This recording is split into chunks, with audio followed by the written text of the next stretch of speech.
For real? Oh, no.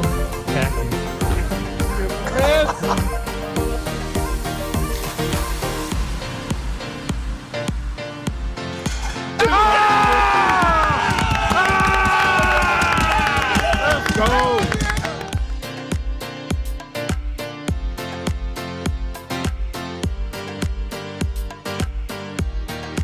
Boston.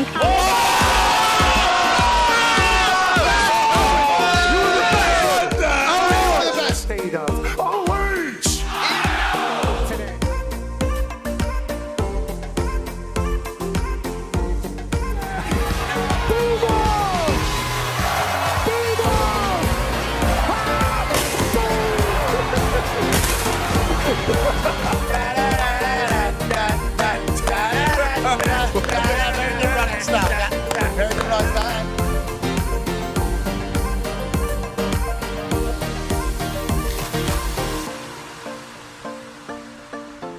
In Berkeley, California. You got it.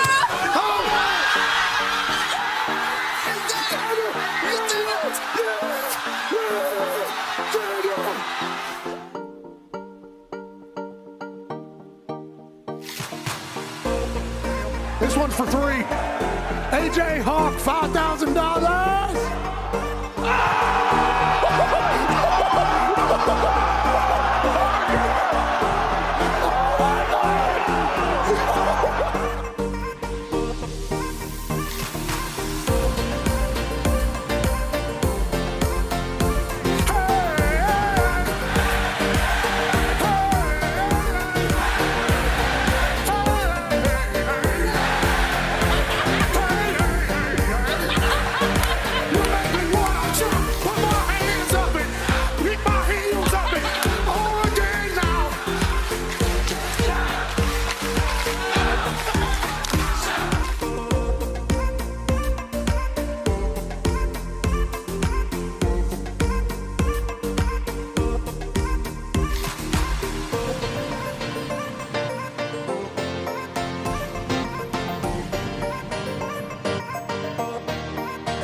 USA, USA, USA.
The following program is a collection of stooges talking about happenings in the sports world. It is meant to be comedic informative.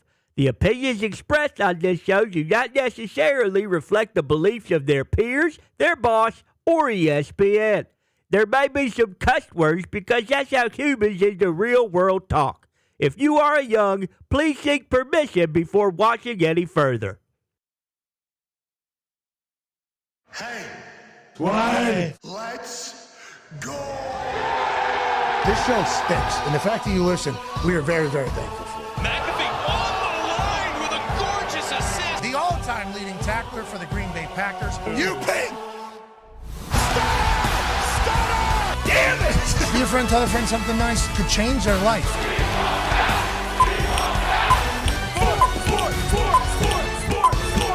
Hello, beautiful people, and welcome to our holly jolly humble abode on this magical Christmas Eve edition of a sports show that shouldn't be on television, and it starts now.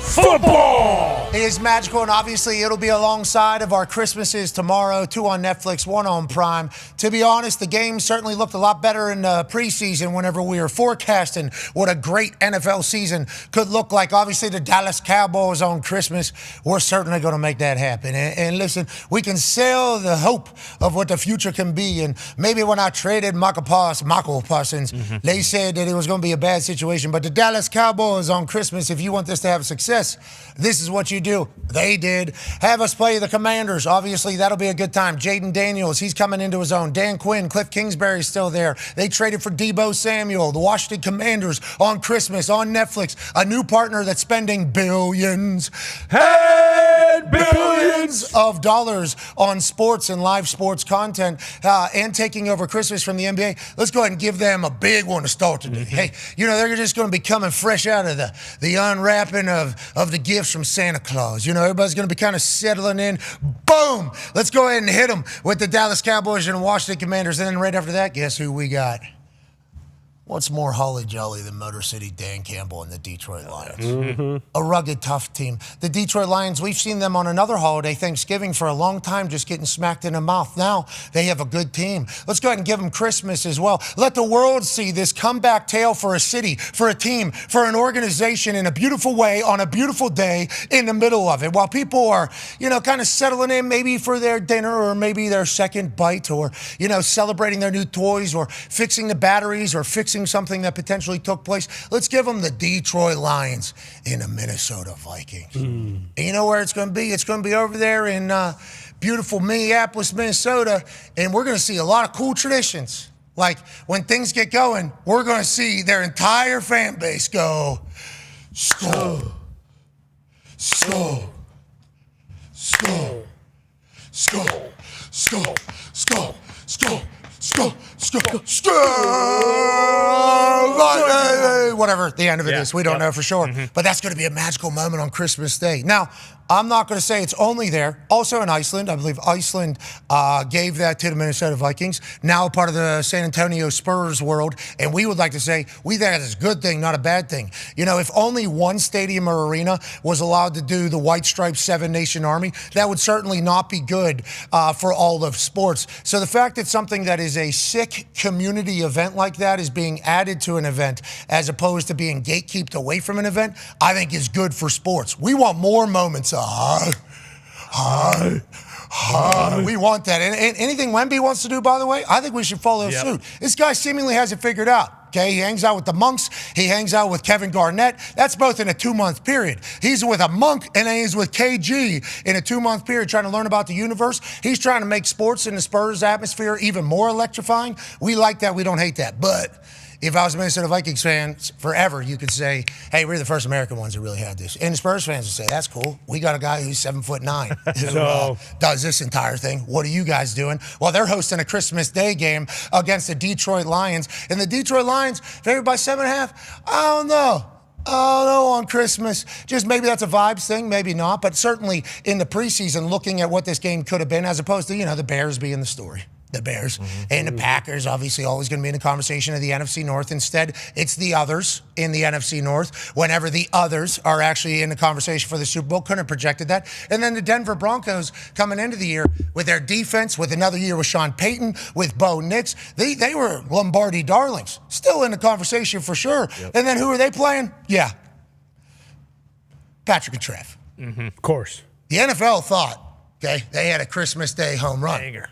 Absolutely. And how could you not? I think when it came out, I think we were all like, okay. Yeah. And then the Kansas City Chiefs, that's going to become a new Christmas tradition. They're red. Andy Reid, pretty holly jolly himself, you know, in the home of the Chiefs. Can only say that for 5 more years. Uh-oh. They're moving. Yikes. That's big news right now. Arrow Dead Stadium. Oh, whoa. I didn't mean to do that. Arrow almost. Please. We still have 5 more years. Good point. This isn't until 2031. We're certainly going to piss everybody off now, and we're going to have to live through it for the next 5-6 years. But, yeah, we're moving right across the road. We're going to Kansas. Yeah, Kansas City, one of those funny city names that it's 2 of them in 2 different states, one of them not being Kansas, and the other one, turns out, in Kansas. They're moving over to Kansas. That's right. And Kansas said, you know what? Welcome home, Kansas City Chiefs. That's what they said. You know what we're going to give you? Whatever you want. Everything. Here's $3 billion. You guys can keep the tickets and merch just like you. Yeah, it's a good little deal. All we're going to do is we're going to pay for this in star bonds. Okay, I did a little research on this. I'm not a big bond stock market guy. Would rather bet on something you're in control of as opposed to some. But it sounds like people do really well over there. Star bonds, I guess, are a type of loan from the state, okay, that'll be paid for by, they're saying, the taxes on what is generated from it. So I believe what is happening over there with this $3 billion investment and the Chiefs moving from Missouri over to Kansas is they're going to build one of those super duper Kansas City Chiefs worlds. Chiefs You know, time. this could be Chiefs town. Good. It's Kansas City Chiefs town. That is in Kansas now. So we're going to have restaurants. I assume there's going to be some sort of museum or Hall of Fame for the Kansas City Chiefs, let alone with all the history with Clark Hunt. And we saw in the Chiefs documentary, they're literally, underground pulling shit out his desk or something like that. I feel like they're probably going to make this a attraction. They're going to try their best to have their own version of a Lambo-type operation that takes place over there in Green Bay. So I think what the state of Kansas is betting is that all the business that's going to come through, we're going to be able to get that money back without taking any of the revenue from the Kansas City Chiefs. Now, immediately upon seeing that, you go, wow, the state of Kansas just got hosed. This feels like taxpayers are, really just kind of begging. Like, what's going on? Life is okay whenever they were over there in Missouri. What's going on here? So why would you make that deal? But it feels like the state of Kansas is trying to make a bet on the fact that they're going to be able to bring in enough to be able to pay this off. Now, granted, those taxes, once they start, do you ever turn them off? I don't think any government's ever done that, right? So I think once you see a flow of income coming, you're probably going to keep that. So does that end up affecting the rest of the state and the taxpayers? I don't know enough about the situation, but I will say taxpayers will certainly feel it. And if they don't win and this doesn't, if they go back to being not good. Oh, boy. They're not, because they have Patrick Mahomes. Yeah. And it's indoors. They do have a dome, so, they'll be able to have a lot of great events. I mean, Taylor Swift concert in Kansas. Sure. That might have been what it really was. Could have been. That might have been the entire draws. Taylor Swift needs to be coming to Kansas. That's where we need her to be. And that's a big deal, I think, if you talk business-wise, especially when she's going to have a restaurant. Oh, there's a chance. Yeah, Taylor. I mean, 1587. Oh, it's already there. Yeah, Kelsey and Mahomes's. Boom. We got a there plate. you go. We got a plate from their place, downtown Kansas City, I believe, Missouri. Okay, so this would be going into Kansas City Chiefs Dahn, I believe. Yeah, KC Mo right there, KC Mo. Yep. Good run. 5 years. They got Wagyu in there. Yeah, 5 years, but all they're thinking about is Can't wait to get to Kansas City. it's going to be so much better in Kansas. In Kansas City, Chiefs town. Nonetheless, we appreciate a new stadium coming in. We hope that the fans don't feel like they got completely screwed in this, but there's going to be people pissed. Oh, yeah. And it's certainly going to be a change of things that we're not going to be in the home of the Chiefs that we've come to know, but it feels like that's going to change. Good for them, but they are the nightcap for our Christmas NFL lineup. And then the NBA, they're throwing heat too. If there's a commercial or something like that, or you want to change the channel, or a game becomes absolute shite, you can go over to Cleveland Cavaliers, New York Knicks. That's a big one because I think there's a Mickey Mouse game. Yes, there's You're a right. Mickey Mouse watch along. Yes. There's a Mickey Mouse watch along. We got an incredible gift in here. This is a good part of being part of the ESPN relationship that we have. It's like we get some of the Disney promotional stuff, and I think we would get it anyways because we are a sports show at this point. But nonetheless, we got this Dunk the Holes package.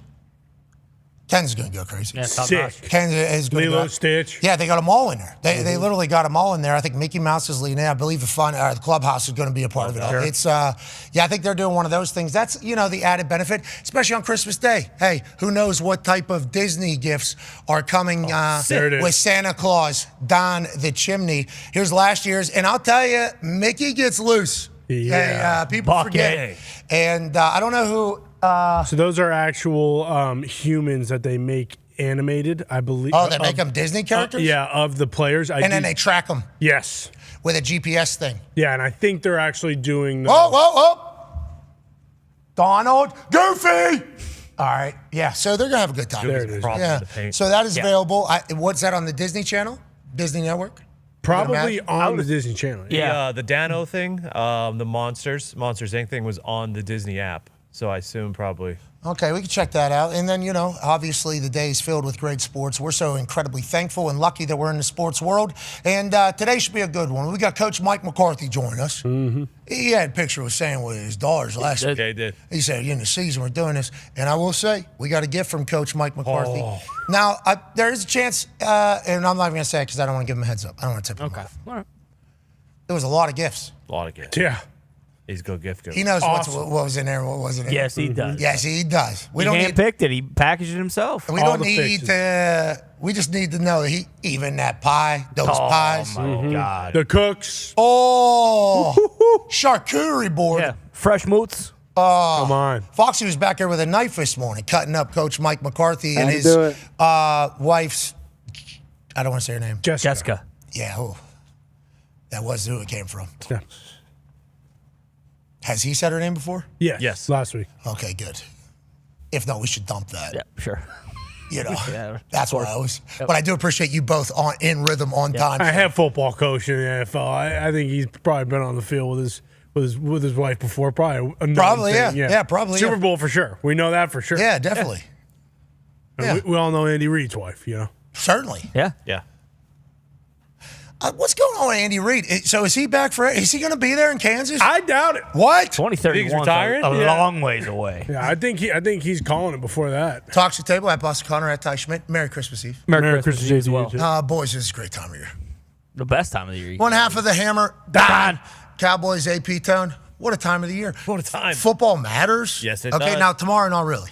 So that's going to be tough for right. us to really sell there. Stranger Things is out, so what? no big deal. Stranger Things is Big TV show on Netflix. Huge day for Netflix. They're really, touching all the bases tomorrow. Respect. So this is kind of the streaming platform's goals. Have big events, and then whenever the big events happen on their platform, they're hoping they can hold you. Now, Netflix was able to crack the code. Netflix and chill became its own thing. It wasn't like they had to draw you there. You were already going to Netflix just to check out what the hell they had. Everybody else trying to do the same thing. So that's why they're all getting into the NFL business. That's why they're getting into the live sports business, because they're hoping that they can get you on their platform, and then all the ancillary shit, they're going to try to keep you there, okay, and say, hey, you can just come hang out here. You don't have to be drawn here because of a big event. So Netflix saying, all right, we got some games. They might be ass, though. Let's go ahead and drop a little Stranger Things in here. Let's go ahead and tell them right underneath, too, by the way. You know what else is available? That super-duper sequel to Tiger King that you watched 5 years ago?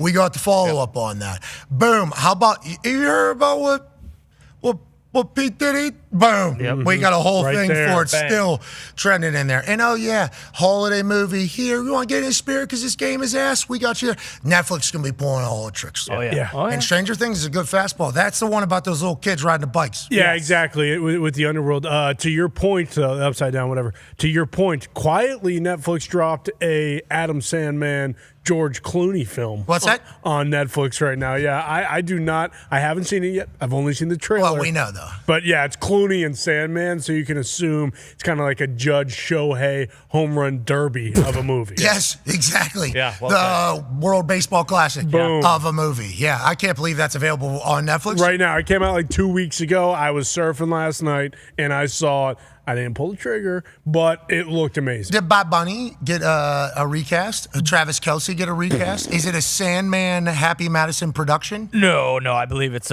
more serious fare. I would say not if Clooney's. Yeah, I believe Sandman is going. He is a drama performance. I heard Clooney was looking forward to working with the Happy Madison production. I'm sure. Oh, yeah. I am sure. And he asked for Spade, but I think Spade was busy. It was one of those types of situations. Sure. But it does look like a good film. So another thing, Netflix might actually have 100 million people just from the United States on their app tomorrow. Good for them. They certainly wish the games were a little bit bigger and more meaningful. Mm-hmm. Now we got big names, Cowboys, Chiefs. You got it all. Like you can sell everything, every different angle you could possibly piece together. But obviously, none of the games mean anywhere near what we thought they would mean at the beginning of the season. But it's still NFL football. We certainly will watch the incredible talent. Now, joining us, ladies and gentlemen, is a man who sent us a wonderful gift here. Mm-hmm. All of us, all wonderful gifts.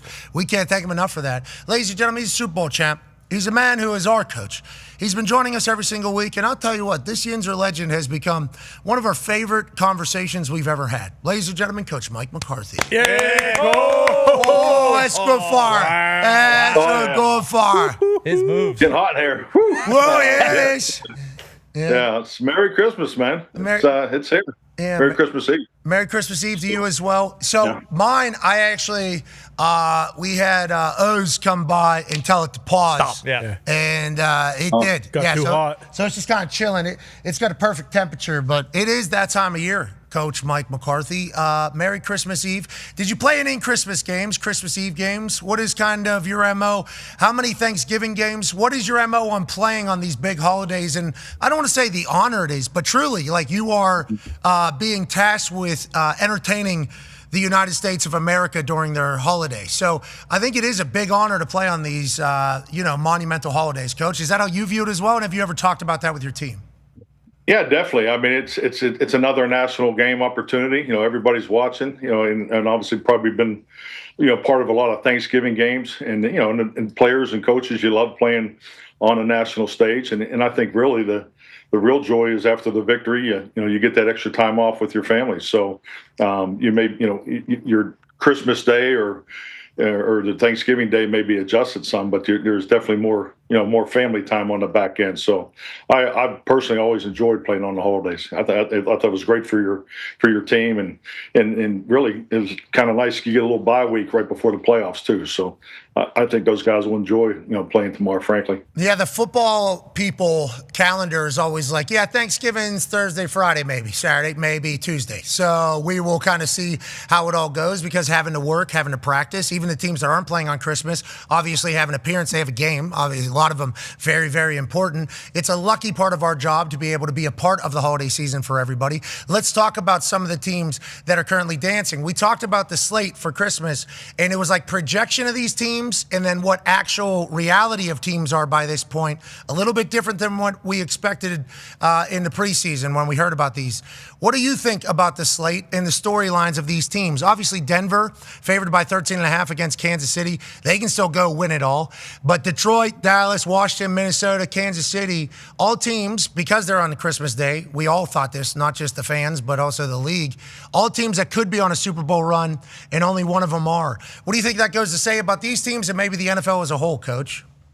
Well, I think it goes back to our parity conversation from a few weeks back. I mean, it's here, and it's been here for the last 30 years, and it keeps getting stronger. I think if you look at all the things that have happened just with scheduling, the division games, some early but most late, and I just think the health of your team, the challenge of getting through the injury, part of this thing, it shows up more and more every year, because you look at some of those teams there that with Washington and Kansas City, and some of these teams have had Detroit obviously had to deal with as far as injuries, it's part of the challenge. 17 games, and I don't know how many more teams will be in the playoffs this year that weren't in last year, and I think it bodes well for the NFL, and I think it bodes well for the fans. So. But yeah, it's hard to project these games. Definitely harder today than it was probably 15, 20 years ago. Parity is what they're striving for. Every league's looking for it, because every fan base says, holy shit, we can do it. This could be us next year. We could kind of turn this entire thing around. 36th straight year with at least 4 new teams. There's 5 right now from last year. If the Panthers go, that would make it 6. 36 straight years? Yes. Okay, so you can go from actual outhouse to playoff penthouse, and we have a lot of teams doing that this year. It was actually one of our main headlines from Monday in our Overreaction Monday. It's like, hey, there are some teams that are absolutely shite and then had a quick culture change and a turnaround. So if your fan base is going through it right now, or your team is ass, there should be a lot of hope with what the league has shown over the last 36 years now. Now, let's talk about first time 21 years, something that you know a lot about. NFC East had a back-to-back division champion in the Philadelphia Eagles. What do you think that says about the Philadelphia Eagles? And are they playing their best ball now whenever it comes time to be playing your best ball?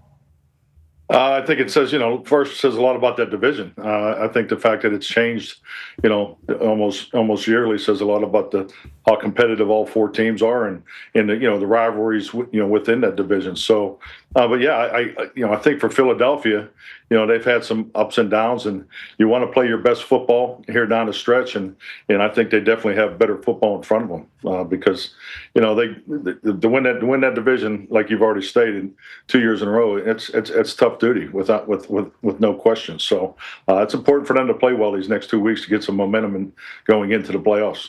Watching Saquon get into pain and then have some free running space was a trip down memory lane for Truly. John's, I assume. It was like, oh, this is what it was every game last year. Every single game.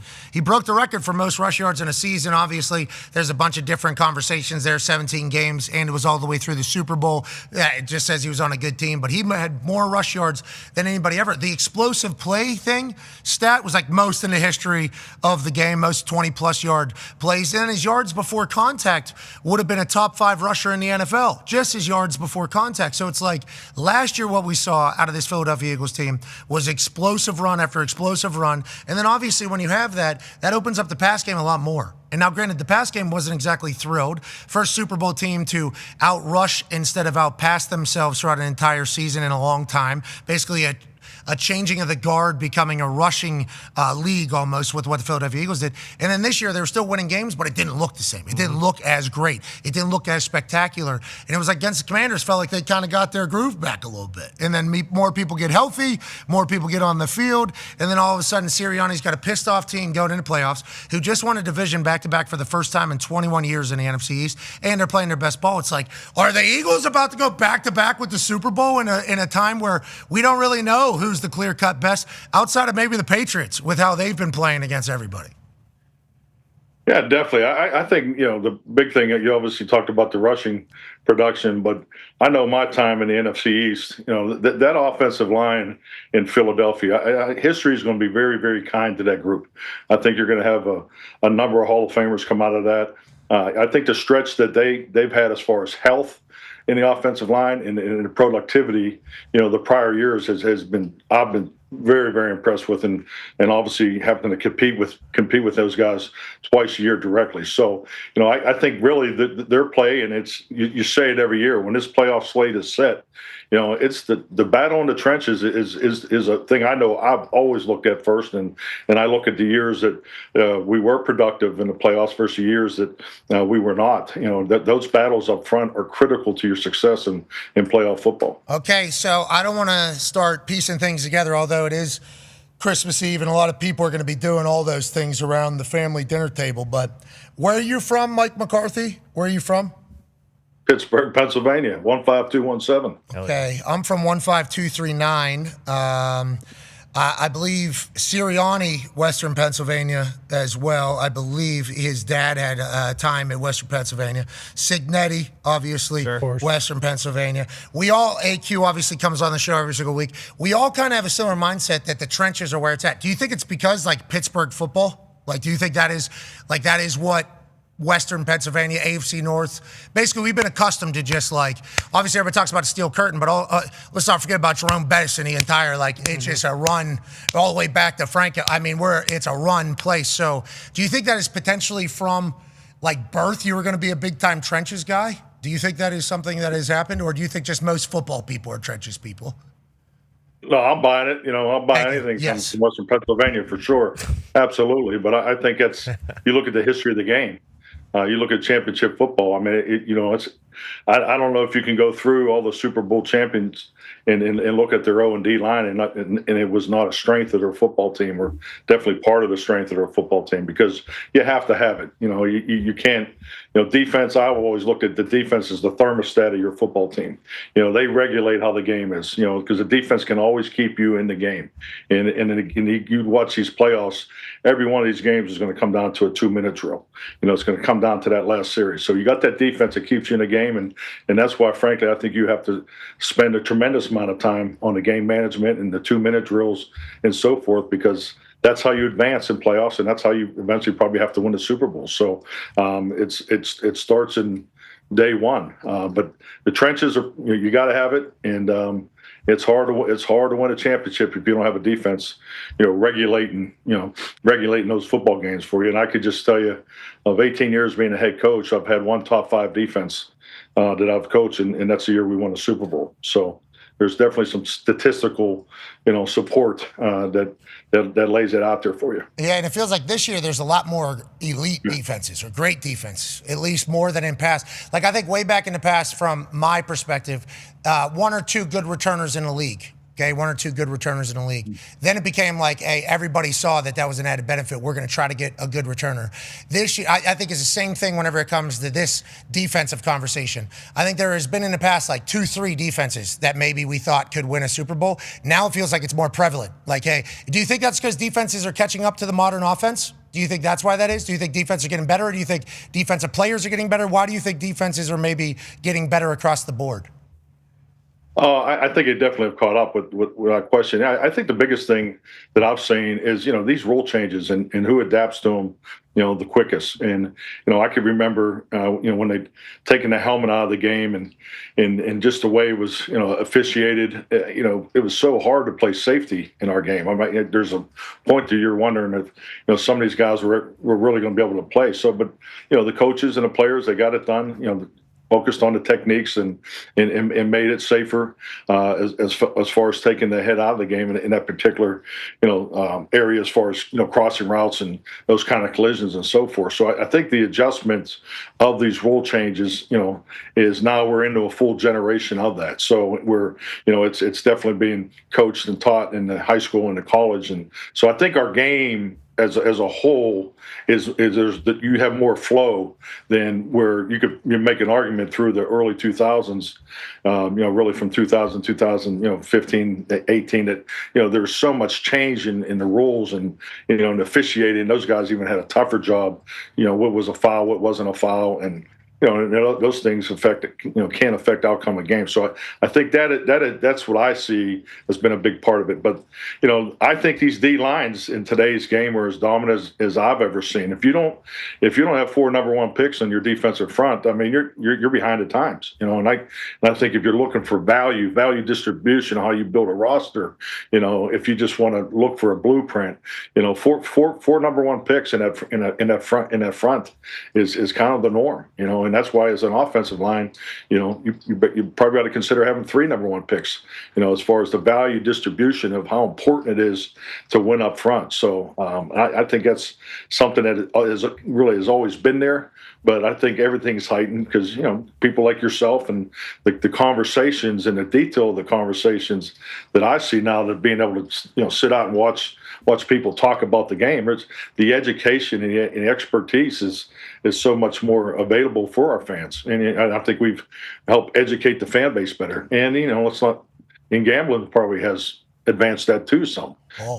Not that I gamble, but if you did, hey, it would be bad. You hit on so many things there. The generational heads-up football shit, yep. I do think that was huge help. I think that was huge because all the OG football players were in the middle of hey, I've been taught this one way my whole life, and now at the highest level against the fastest people, I'm having to think. And I think that's what you're talking about with flow. Now everything's just natural. These guys have their heads up. They're going to the side. Now, some people will still say it's a little bit softer, but we're still getting huge hits now. Mm-hmm. And the hits aren't necessarily the crown. We're getting big-time shots from shoulder hitting strike zone. It's like these kids have been doing this since high school. So, they have perfected. There's still dogs out there. They've just perfected where we're going with this thing and what they call. I think you're 100% spot on that. And then you're talking about the 4-1s up at the front. Philadelphia Eagles, to your point, that's what the Philadelphia Eagles had. They also had the trenches and the run game going. It's feels like whenever things change, it all comes back to the same. And maybe we're playing the best version of this football right now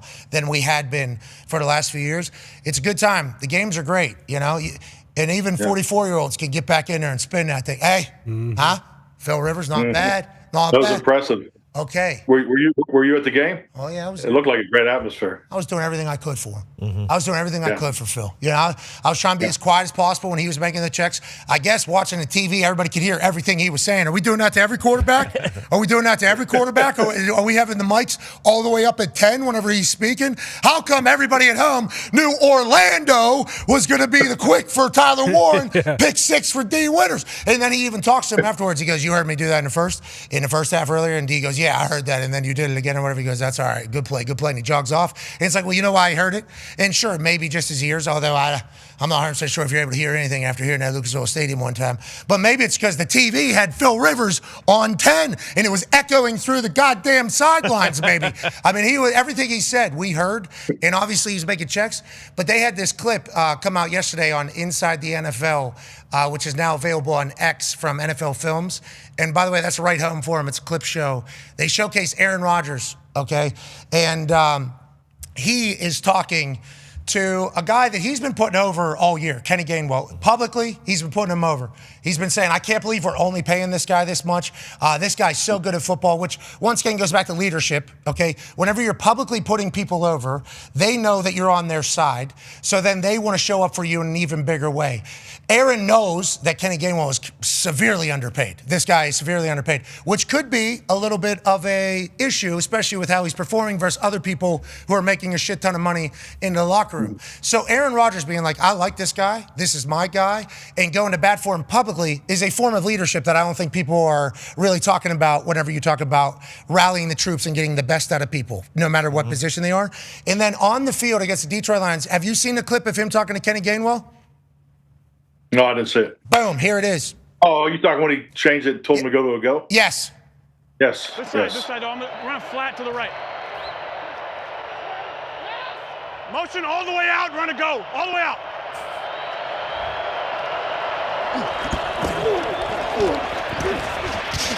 Rodgers off his back foot, throws it down the way, and look at Gainwell.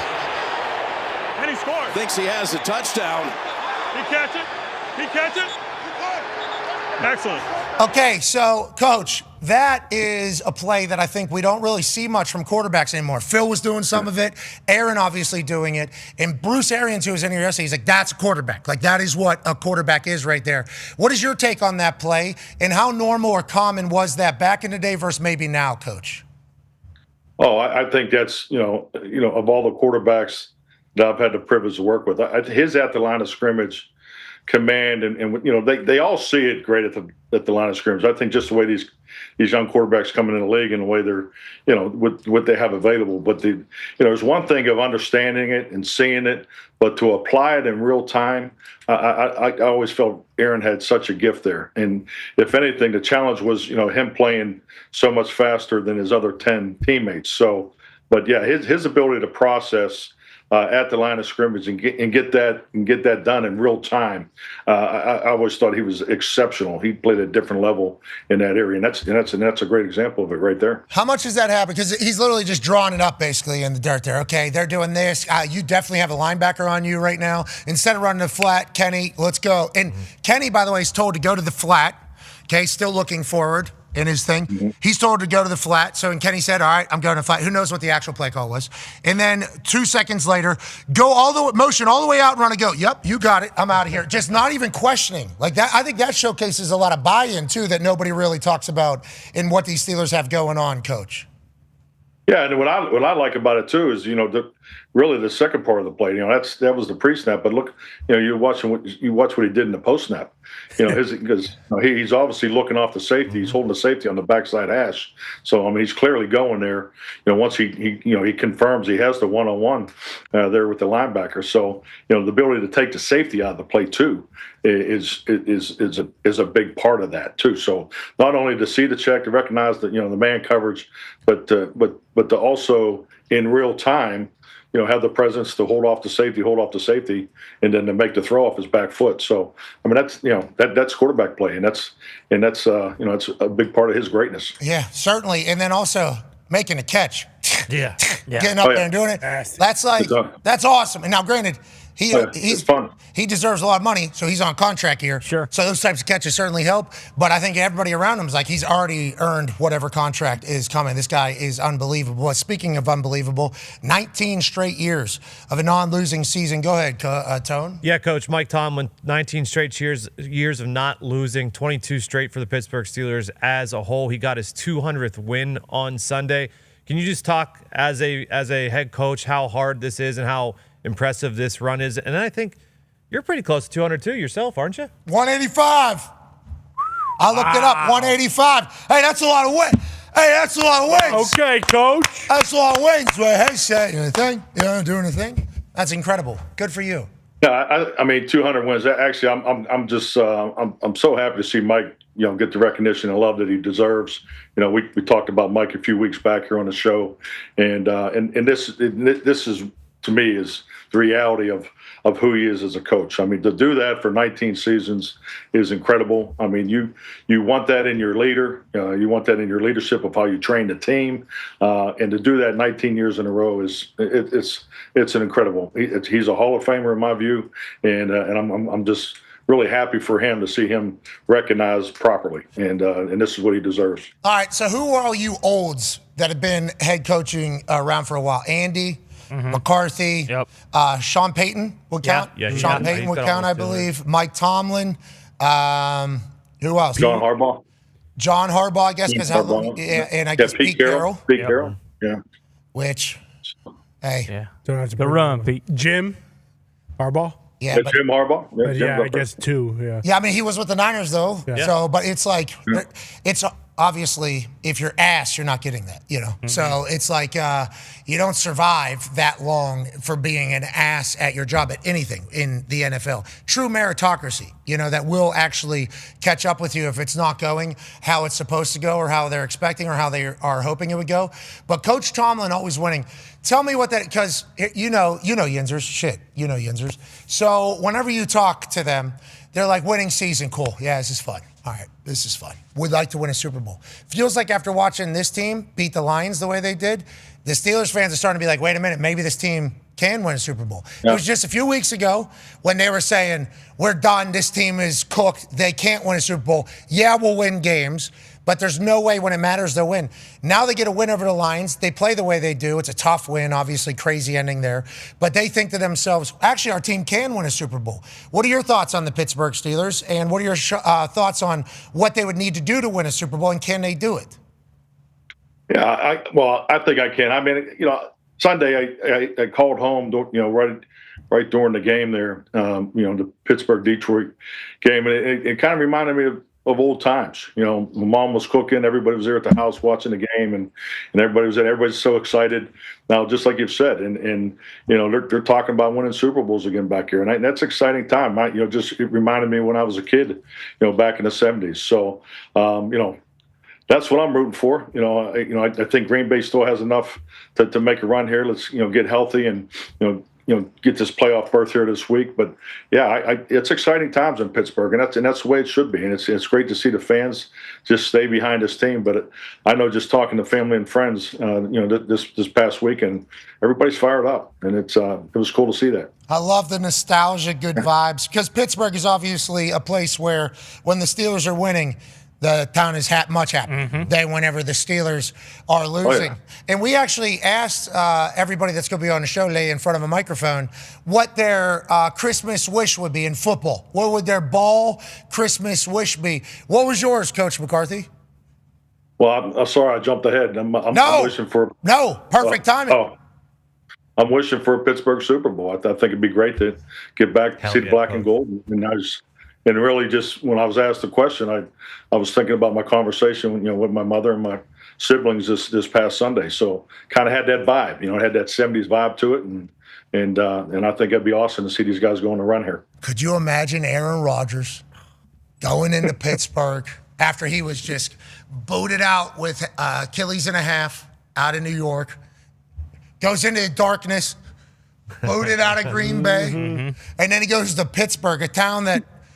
And their team that was basically like, hey, figure it out here. They go all in. Shout to the con artist if they were able to do this. Spending $30 million on a wide receiver that's never been in Pittsburgh before. Okay. Now, granted, he's going to miss a couple games, and that whole contract thing is certainly up for conversation. And there's an investigation going on and that whole thing. But nonetheless, they make a lot of plays that they don't normally do. Like, that is not what the Pittsburgh Steelers normally do, go outside the building. Jonnu Smith, Jalen Ramsey, Darius Slay. You start naming off all these things. The amount of money they have invested on the defensive side of the roster. It's like everything that they've done this past year has been a little bit out of the normal, because the normal for the Pittsburgh Steelers is we're sustained greatness. We don't need to do all the weird, desperate moves that everybody else does to try to make their team good. We don't fire our coaches. We don't spend crazy. We build from within. This is what we are. This is just, that is what Steelers have always been, is like, we are who we are. So this past offseason, basically making a declaration of doing something vastly different. And I know it's a different GM as opposed to Kevin Colbert. Good guy. Could have drafted me, didn't. So, okay, sick. But he was a good guy to me. Con obviously obviously doing things very differently right now, but they also made a statement like, hey, we don't know how long this group has as Pittsburgh Steelers. And a big part of, like, you listen to Joey Porter, whenever he got announced he was going to the Steelers Hall, he was like, we felt like we did our job because we brought a trophy into that building. Like, that was kind of how they view it. Like, Steelers alumni still hang out. And what they're proud of is, like, the decoration, which is the Lombardi that they added into the facility, into the stadium. So it's like, I feel like this group that Steelers have all kind of acknowledge, like, hey, we need to do something different. And I appreciate that they did it. If it pays off, Yinzers are going to be pumped. And then next year, what are we doing now? Okay, we don't got a quarterback. We got to. I mean, it's just immediately into that. 8's coming back next year. What's that? 8's coming back. Not if you win the Super Bowl. He's not. 8 for 8. 7. This one was for 7. This one was for 7. This one's for 7. He's going to say, this one's for 7, Ben. And then he's going to go next year 8 for 8. Oh. 8 for 8 actually does work. Oh, my God. Right. That's his wish list. That's his Big Mike's football Christmas wish. I love to hear that about talking to your family back in Pittsburgh and kind of feeling alive. It's special. All right, let's talk about some other stuff. Go ahead, Ty. Yeah, Coach, the Pro Bowl rosters were announced yesterday, and I think the Pro Bowl has kind of just turned into a shit show that nobody cares about. But for you, I believe you had 5 of your former players got selected yesterday. What is your just opinion on the Pro Bowl as a whole? And also, is there a chance that maybe you're heading down to Disney World in Orlando to be head coach of the Pro Bowl games? No, no, I don't plan on going to Disney World anytime. It's a huge honor. That would be a massive honor. Huge honor to coach the Pro Bowl. Could get 186. Yeah, maybe win 186. Yeah. Try to work that in network. And nonetheless, sorry, we apologize. Yeah, I don't think that counts. But no, I love the Pro Bowl.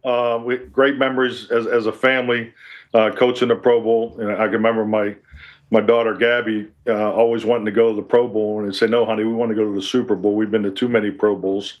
So I was very, very fortunate to coach it a number of times. But it's a great honor. I always enjoyed the moments of when you acknowledge the players in the team meetings and when you announce it. But you also have the disappointment where just this voting process.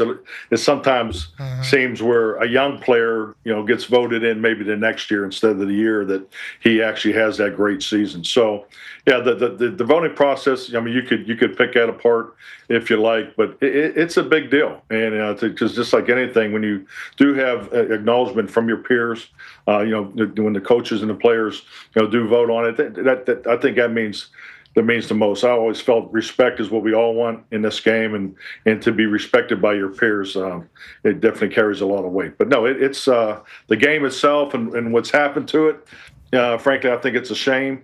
I thought the Hawaii setup was outstanding, but in with player safety and everything that goes on, the risk is, I do understand that and what they've done with it. So I think the league has done a really good job, trying to keep it intact. And it just, only watching it on TV, it looks like the guys do have fun with it. But the reward was always the families. To see the players and their families, and the time around the pool, and just the activities, and that was always and my two sons still talk about it all the time. Some of the best times that they had was back at the Pro Bowl. So yeah, it is a big deal. Congrats to all the guys who made it. It is a big deal. Like Coach Mike McCarthy is talking about in the team meeting room, when you find out that you made it, guys care. Like, that is a moment where guys care. At the Pro Bowl, it does appear as if it's not that big of a deal to some guys while it's happening. I do think the flag football, trying to make it something, is certainly an effort. But with all the studies and research and money that is currently available, I think Myles Garrett got hurt during the super duper. Broke his toe during the relay race. Obstacle course. Yeah. It's like, that's just going to be now what everybody says I'm not doing that for. Okay, now I have a real reason not to do it. So I don't know how you save it unless you make it some contests. I think they should return to what they did in Hawaii. The quarterback contest was awesome. Then we're not expecting Peyton Manning against Brett Favre. Yeah. I think I saw Warren Moon in one. Garcia. And Steve Garcia. And, I think Sims was in it. Rich. Marino. Dan Marino. You watch those old quarterback contests from the Pro Bowl, and it was holy shit, in the content world that we're in right now, This, if you were to put up a prize with a donation on the side of it, this would do massive numbers. This would do huge numbers. But then, yeah, to what Tone just alluded to, it would be asking people to go through an entire, because nowadays with how long warm-ups are and how many throws and what your arm can handle, it's like we know too much to have what we used to have in the Pro Bowl. I think we know too much. We have too many terrible catastrophes that can happen anytime a sporting event takes place for anybody to really buy in. But just like the dunk contest, if you put a big enough prize up and you find the right group of competitors, you can make something good. It's like I hope we get creative in saving it, because the celebration of the elite in the NFL is certainly something that we should save. And it's held against people or for people whenever there's Hall of Fame conversations later, so it carries a lot of weight. But you talked about that Hawaii Pro Bowl, what it used to be. I mean, there's legendary clips that come out of that. That's why, as a lifelong NFL fan, I remember Cordell Stewart competing in this thing. As a lifelong NFL fan, and I got into the NFL, I'm like, I can't wait to make the Pro Bowl in Hawaii. Then I start hearing stories.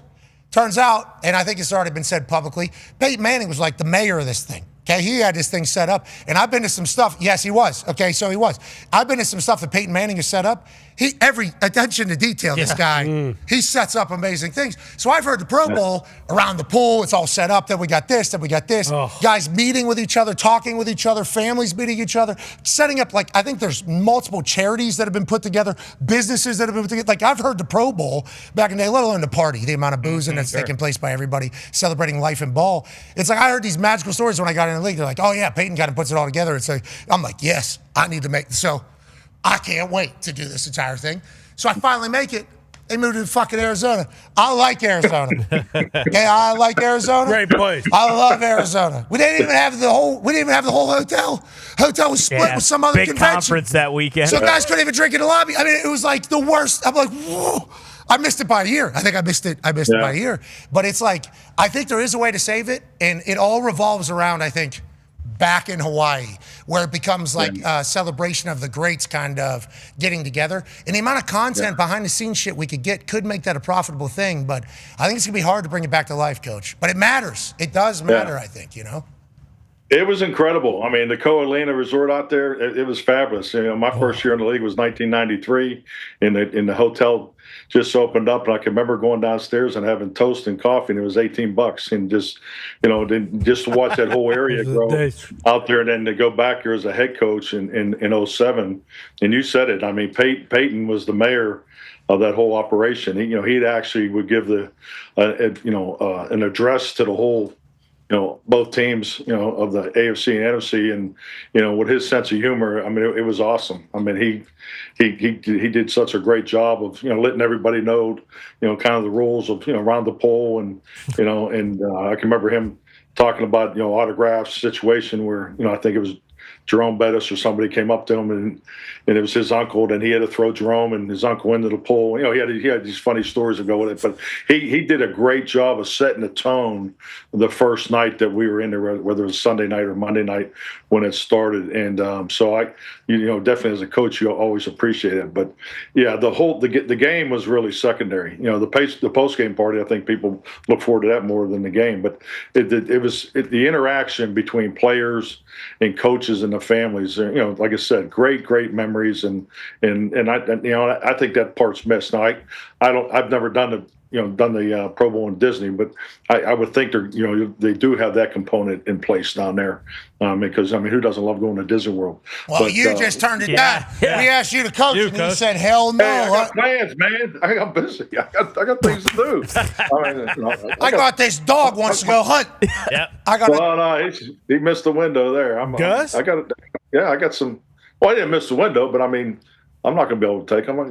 Calendar's starting to fill up here a little bit, Pat. We got a big family trip coming up here for Christmas, so we got plans. What's this? The first Christmas in how long?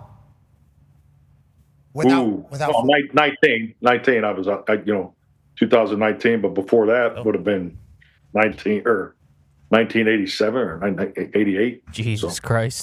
Good years. Yeah. This guy has lived in a football building. Yeah. You see this, man? Yep. Merry Christmas. Merry Christmas. More Merry Christmas. Well, enjoy it all. We would like that. We appreciate you joining us. Now, there are people, obviously, that are still in the game at the head coaching role that have big decisions to make here going into these last couple weeks. Or last week. Go ahead. Yeah, Coach, how do you handle teams that have clinched? You know, like looking at the Steelers, as we've talked about them, if the Packers beat the Ravens on Saturday night, the Steelers are in. You know, they don't even have to play Week 17, Week 18. So how do you handle that with these 10 teams here that have already clinched going into the last 2 weeks? No seeds have been clinched, so there is still some movement to be made. And then how do you handle the other side of it, you know, with the teams that are completely done? You know, we got the number 1 overall pick bowl this weekend between the Raiders and the Giants. Raiders are already snipping guys. They put Brock Bowers on the IR, basically saying like, hey, last thing we need is for you to get her. We'd rather have that number 1 overall pick for Mendoza. How do you kind of handle that as a coach, and how do you kind of have to respond to what the front office tells you what they want to see as well? Great question. I think just through experience, I've done it both ways as far as playing guys and not playing guys. I think number one, it's the health of the individual, and I think you got to go through your roster on an individual basis because, you know, for the teams, you know, using Pittsburgh, I mean, you would hate to see someone get injured, you know, in the final game that, you know, does not mean anything to the playoff run. So, but, you know, healthy players, you know, in my experience, want to play. So I think, you know, you go through it individually and see, you know, where they are, you know, what, like Aaron with his wrist. I mean, I'm sure that's something that will be talked about if they are in that situation. So I think the preventative, you know, mindset is part of that, and it really comes down to those individuals. You know, I've sat people in the past, you know, and then if you don't win that divisional round, then you think, oh shoot, you know, should have never sat those guys. You know, we were 15-1 in 2011, and we sat guys there in the bye week, and I think mentally that was not a great decision because the last game of the season was, you know, against the Lions, and you know, both offenses threw for over 500 yards. So, I mean, it wasn't, you know, what you want to do, put your defense in that situation in the last game of the season, and then go into a bye week and then go into a divisional round. So, I mean, I've seen it on both sides of it, but I would say it'll come down to the individual, where he is, how healthy he is. Will he benefit? And I'm talking more the veterans, because, you know, I think a veteran, you get above 5-6 years, a veteran, and, you know, and also part of it is how do you train your team? You know, I think when you get into these end of the year practices, you know, definitely shorter, you know, you got to cut the reps back and you got to be smart, but you do need the intensity, particularly in the drills that require timing and when, you know, the ball's being distributed and so forth. So you got to keep that intensity, and you got to keep your practice environment to the level where if you do give a guy a playoff, you know, that week off, he is still, you know, in the regimen of getting ready to play a game. So I think you got to, you know, you look at all those things and just, you know, been fortunate to do over a long time. Those are the kind of conversations I think definitely will be going on next week if those teams are in that situation. Obviously, now, guys that are okay, go ahead. No, I was going to say it's a good situation to be in. Obviously, it's a great. It's a great situation. Yeah, it's a great situation to be in, and I don't think there's a wrong decision. You know, I don't think there's a wrong decision because, you know, you have all the facts. You know what's going on with every player on your team, and also who's going to play. And you got a young guy that, you know, he may be. You're projecting he's going to start playing maybe 25 to 30% reps in the playoffs, as opposed to, you know, being the guy that's right there at 49, 52. So, you know, there's a lot of things to talk about, a lot of things to consider. You know, how you anticipate that roster is going to look when you line up in that wild card game. So, and that's how we've always approached it in the past. And I think the teams that are out, I mean, the question I would ask is, you know, particularly like a quarterback or, you know, someone, you know, you're early in your career, you're early in your program, you know, it's first year, second year, third year, you know, like a Jalen Daniels. You know, it's important for Jalen to be healthy going into the offseason.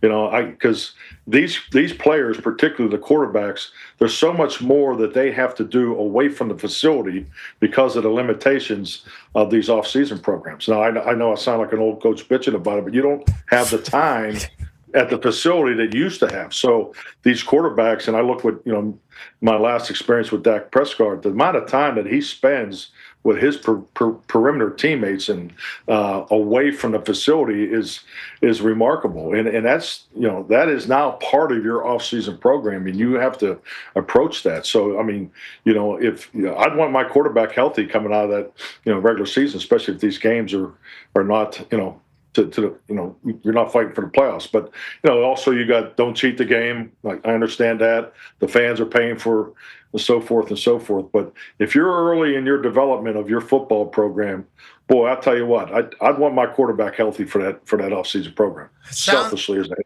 Yeah, and you talked about 4 1s on the D-line as well. You've been saying a lot of things, but nonetheless, they're going to get people excited in New Jersey, New York. We have been thankful to follow along this football season with you every single week.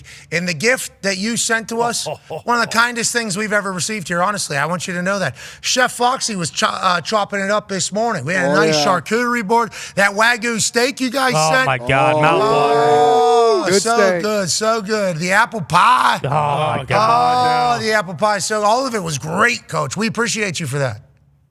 What else you get? Because we got to thank Jessica, because I love to tell you, handpicked all that for you, but Santa Claus's workshop has nothing on her, so you're on her Christmas list. So she said she was going to take care of you, and I'm sure she did. So, well, I'm appreciative of you just being that open about it. There was not Wagyu steak in there, but there was, and it was not. Or apple pie. We're just going to start rattling off things for you to go, yeah, I love that apple pie. Yeah, I thought, we're going to maybe. But instead, what you've been all year is just your true, authentic self. And you've been amazing to us. We're so incredibly grateful. Have a great Christmas. Merry Christmas Eve to you, Jessica, and your entire family. Have a good one for the second time since 1987. All right. Thank you, Pat. Thank you, man. Merry Christmas. Happy holidays. I've had a blast. This has been awesome. All Thanks, right. man. We'll never see you again. Coach Mike McCarthy, appreciate you. We love you, man. We love you. He's a good guy. Yeah, the best. And Jessica, his wife, the box. She knocked it out of the park. Beautiful. A lot of boxes, huge boxes. Yeah. Right across the top, perishable. It's like, so much pressure. Shit. So much pressure to open this right Sitting now. outside for 6 hours. Yeah, or also, we got a lot of boxes here. I'm kind of nervous to open because who knows what's inside. Yeah, sure. There could be some story about somebody going through something, and this might change my entire life. I get a real anxiety with these boxes and what's inside. So every time I see perishable, it's like, they're kind of forcing me to open this right now. All right, I guess we got to do it. That meat. Oh, my God. That cheeses. How about Foxy's display? I don't know what that's called. Artistry, I guess? Yeah. Unbelievable, Fox. It would have went to waste if we plating. didn't cut it up today, so I had to get it out there. That's why they put perishable on top. And speaking of perishable, this hour's ending right now. We'll see you on the other side. Be a friend, tell a friend something nice.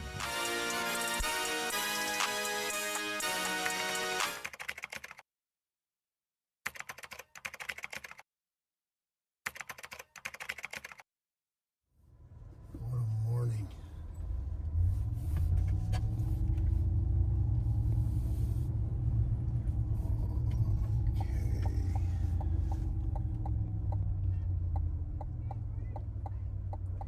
Oh, man.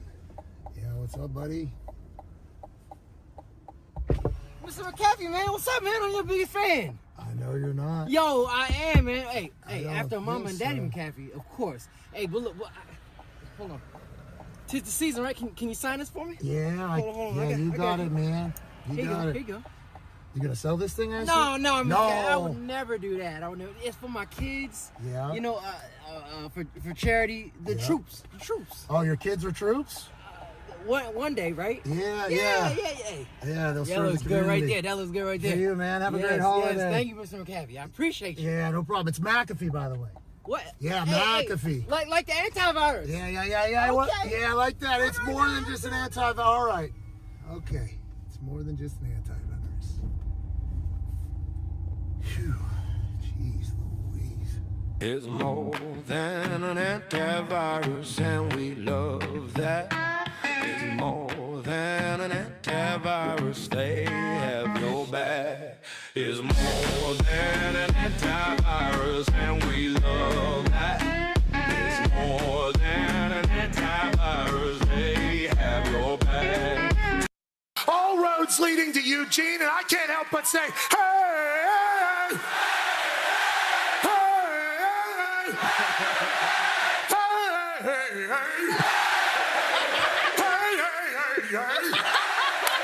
make me wanna jump, put my hands up and pick my heels up and all again now.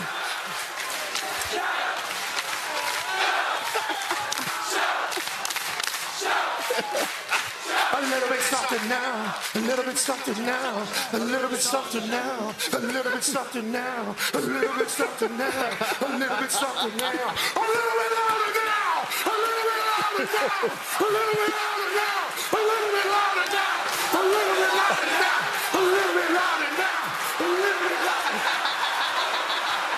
Yeah, it's awesome. It's a great day in Oregon. You know, we got a cannon. Oh, wait! We are!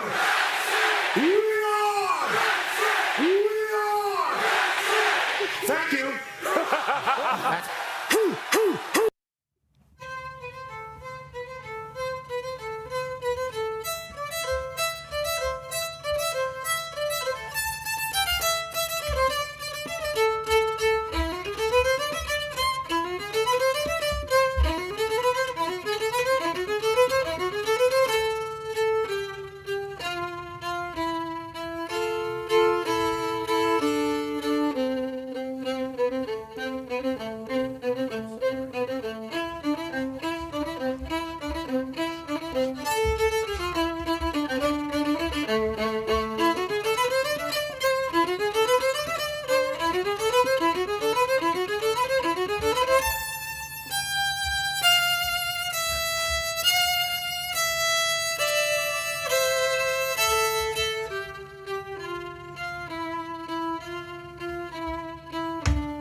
Wow.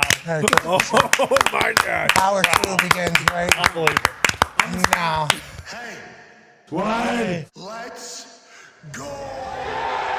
This show stinks, and the fact that you listen, we are very, very thankful for. McAfee on the line with a gorgeous assist. The all-time leading tackler for the Green Bay Packers. You pig. Damn it! Be a friend, tell a friend something nice could change their life.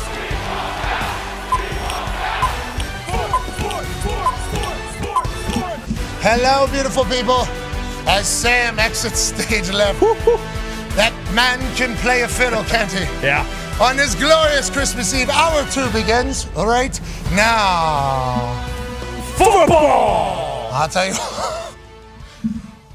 Ding, fries are done. Yeah. Ding, fries are done. Ding, fries are done. Ding, fries are done. What a wonderful rendition, right Unbelievable. That's Christmas. I mean, did that not get you fired up? Yeah. About Jesus Christ's birthday tomorrow? Sure did. Fat man coming down the chimney. Mm-hmm. Kids everywhere celebrating and families coming together to celebrate life and ball, and not just basketball as it has been basically for the last 30 years. Also a football slate on Netflix and Prime. That sport's going to unify and make this holiday the greatest holiday it's ever been. And I'll tell you what, there's nothing better than Sam. No, there's not. There's not. On the damn fiddle Sure. with the Carol of the Bells. He nailed that thing. Sam or Santa? Send it, he said. Yeah. No flubs. How about him at the end?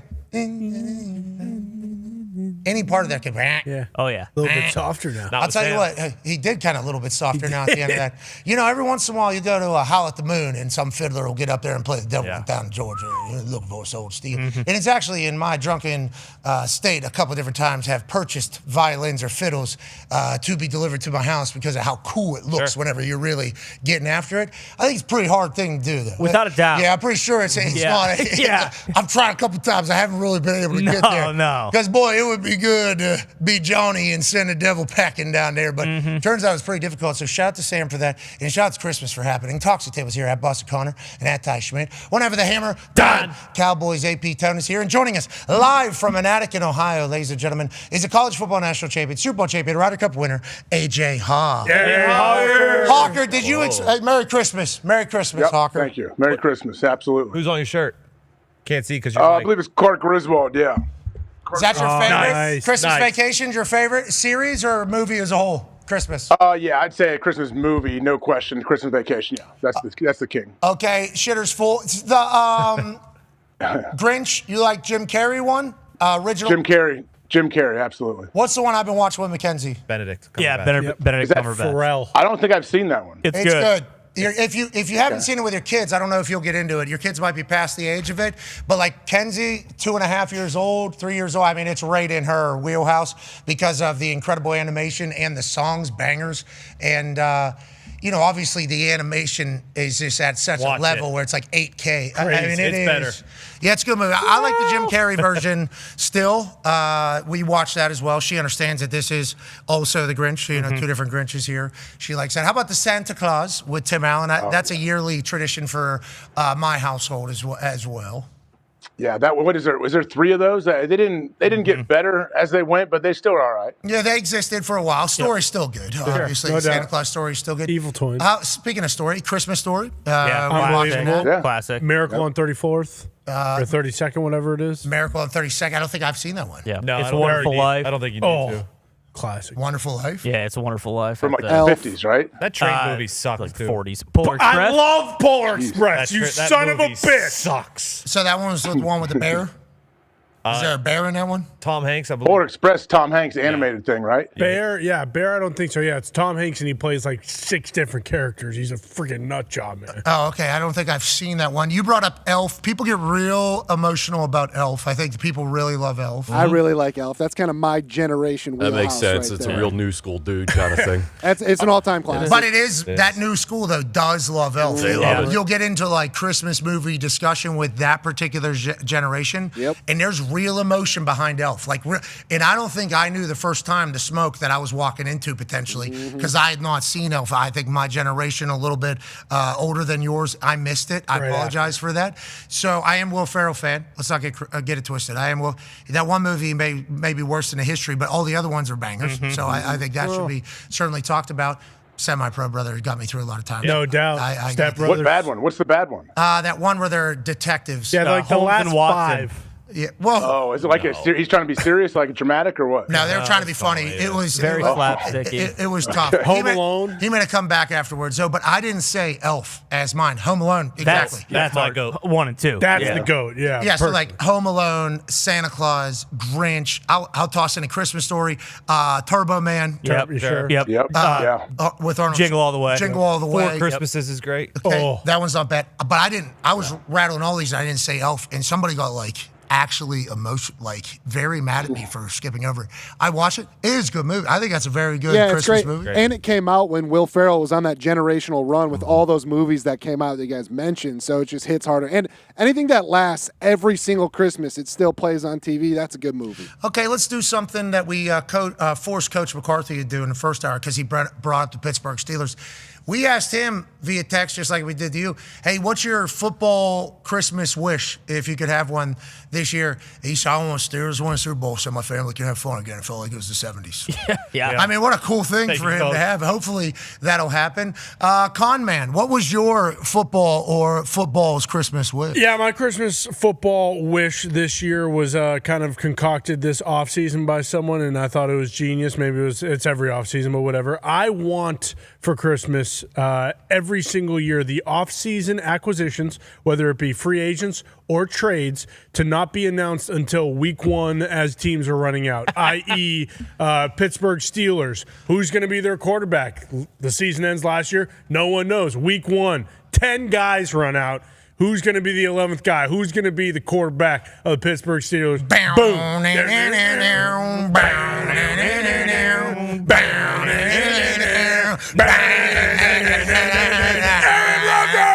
Holy Yinzers beer. Oh my God, the celebration at the Pittsburgh Steelers. Because let alone DK Metcalf comes running out of that tunnel. Yes. We got DK. How much we paying him? That would be the first question.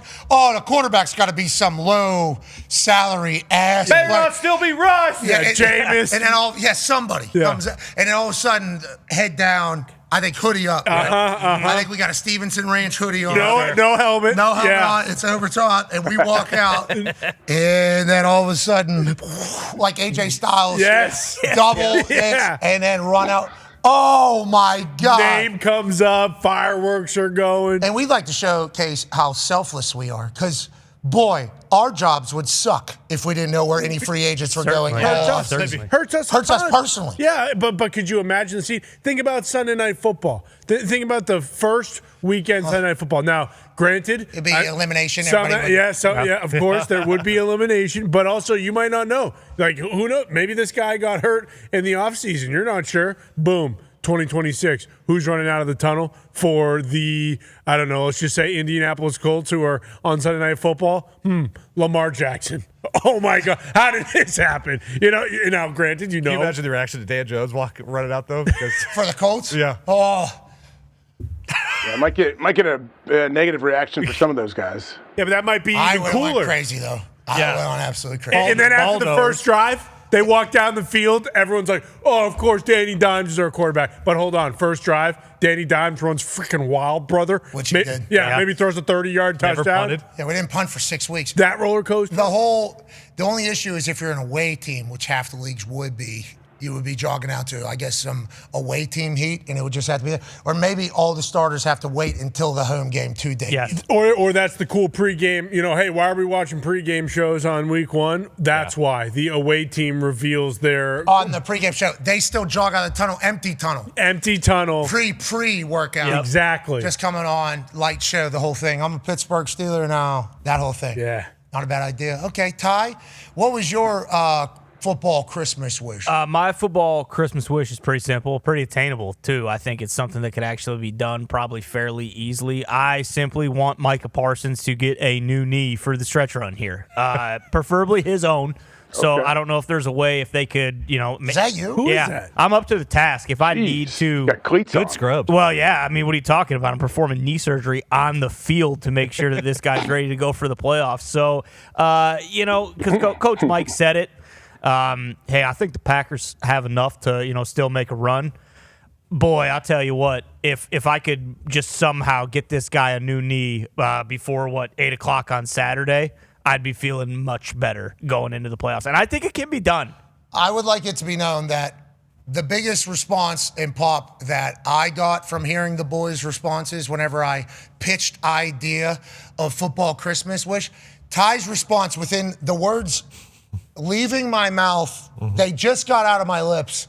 Ty goes, I want a new knee for Micah. Is that what we're talking about? I'm like, yes, that is exactly what we're talking about. So this is something he has thought about before being asked today.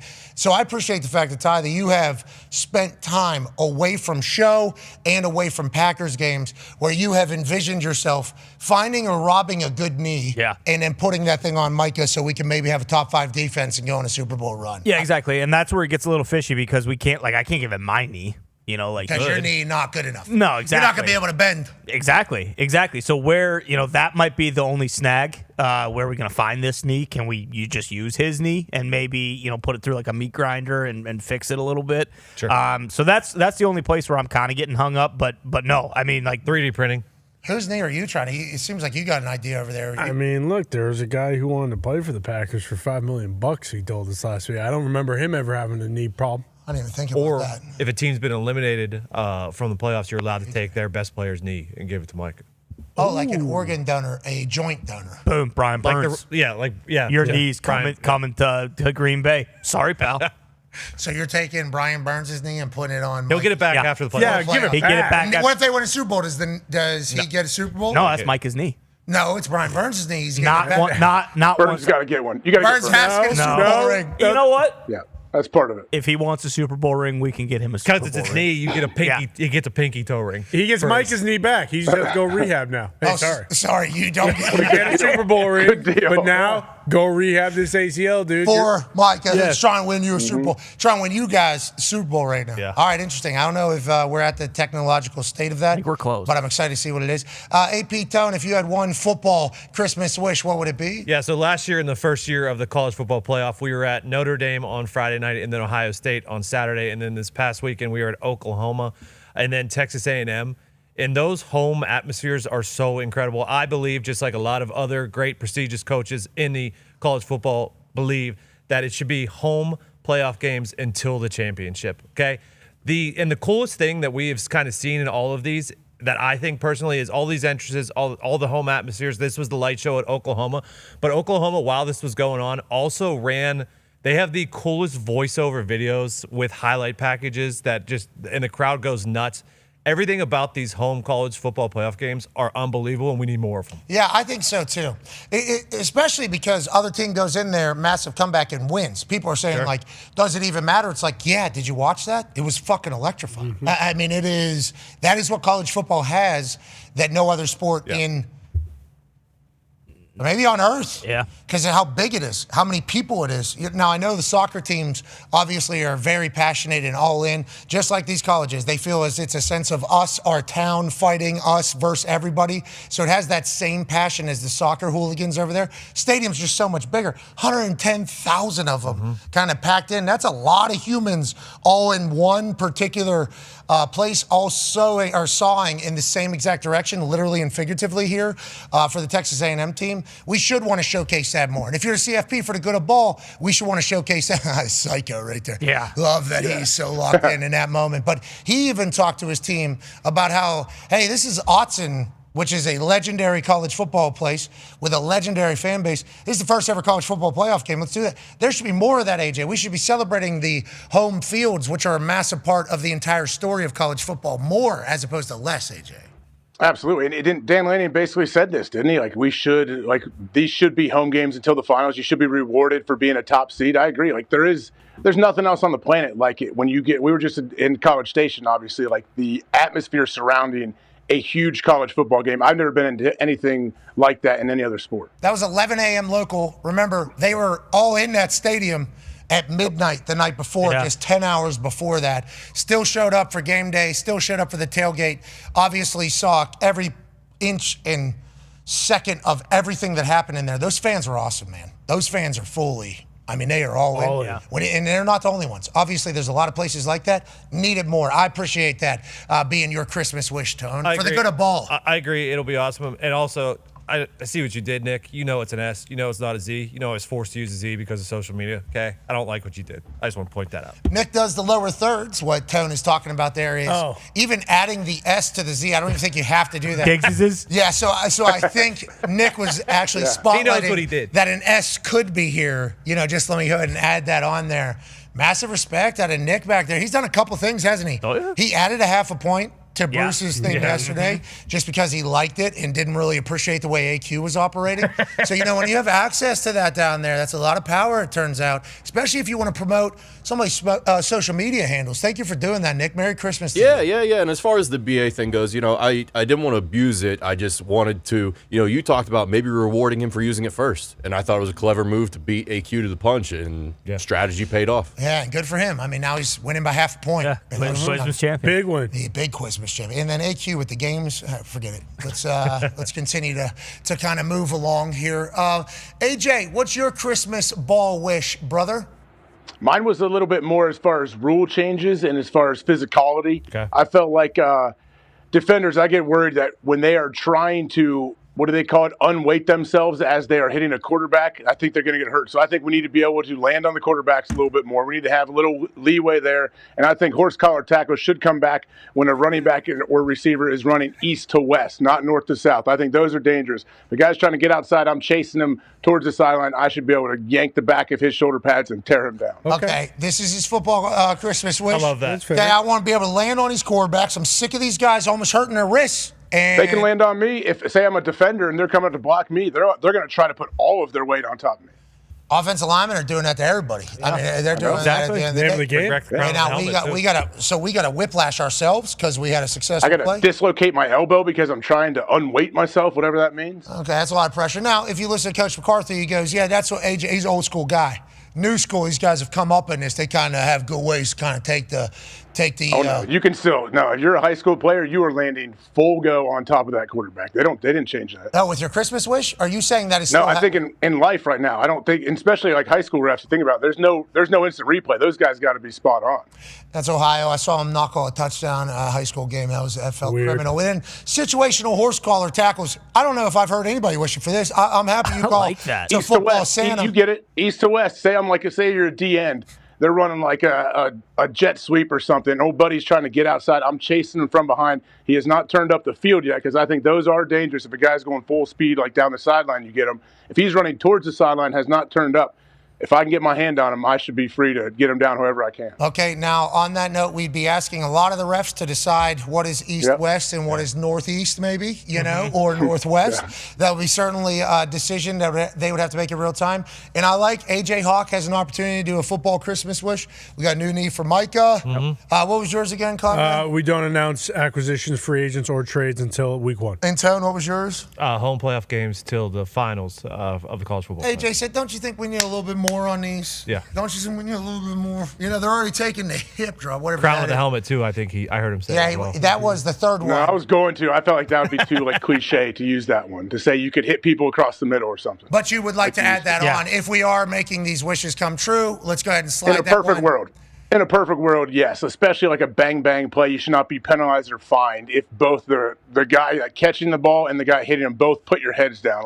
Then it should just be, hey, here we go. His whole upper body like that did the whenever hit. he goes. Yeah, it's a special human we have here in AJ. It's a special game. I appreciate that's your Christmas wish. Joining us now might be a guy who has something similar. My Christmas wish is I hope everybody's comes true. Joining us now, ladies and gentlemen, is a man that I hope his Christmas wish comes true because he is great for ball. Not only on our particular program that he still joins us with and talks every single week, amongst him becoming an owner of multiple teams, maybe a Champions League team that this guy owns in the soccer world.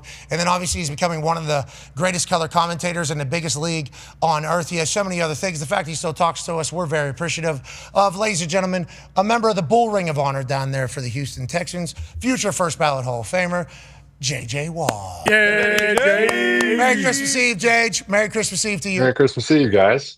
Thank you. We're giving up our football Christmas wishes around. AJ Hawk would like to be able to land on quarterbacks and east to west horse collar tackling. And then That's also a little tougher. Oh, it's hard for you to sell that one. Okay. I'm with you on the northwest, east south. We got refs trying to figure out catches and not catches here. Let's not go Garmin GPS on them. Okay. On that note, what is your football Christmas wish, JJ Watt? I'm on the same path as AJ because I would like there to be replay assist allowed on roughing the passer, and I would like to be in charge of that replay assist only for roughing the passer. They can do everything else. I'll just handle roughing the passer. You're handling the whole league? Yeah, whole league. I just sit in a room and I just have a screen in front of me, and every roughing the passer flag comes to me, and I decide. No rules or parameters, just purely based on what I see. If I think it was roughing the passer, they leave the flag. If I don't, they pick the flag up. I like that. Judge, jury, executioner for one particular play. That is 15 yards. It's a game changer. Yeah. I mean, it is a game changer, a career changer. Now, you feel as if you had a better feel on what the intent is, if they could have let up, if they're trying to hurt, if it was a cheap shot. You think you naturally, because of who you are, what you've done, and how you view the game, have a good grasp on what they're looking for and what they're not looking for. That is why you should be the ipso facto god of roughing the passers? Yes, that's correct.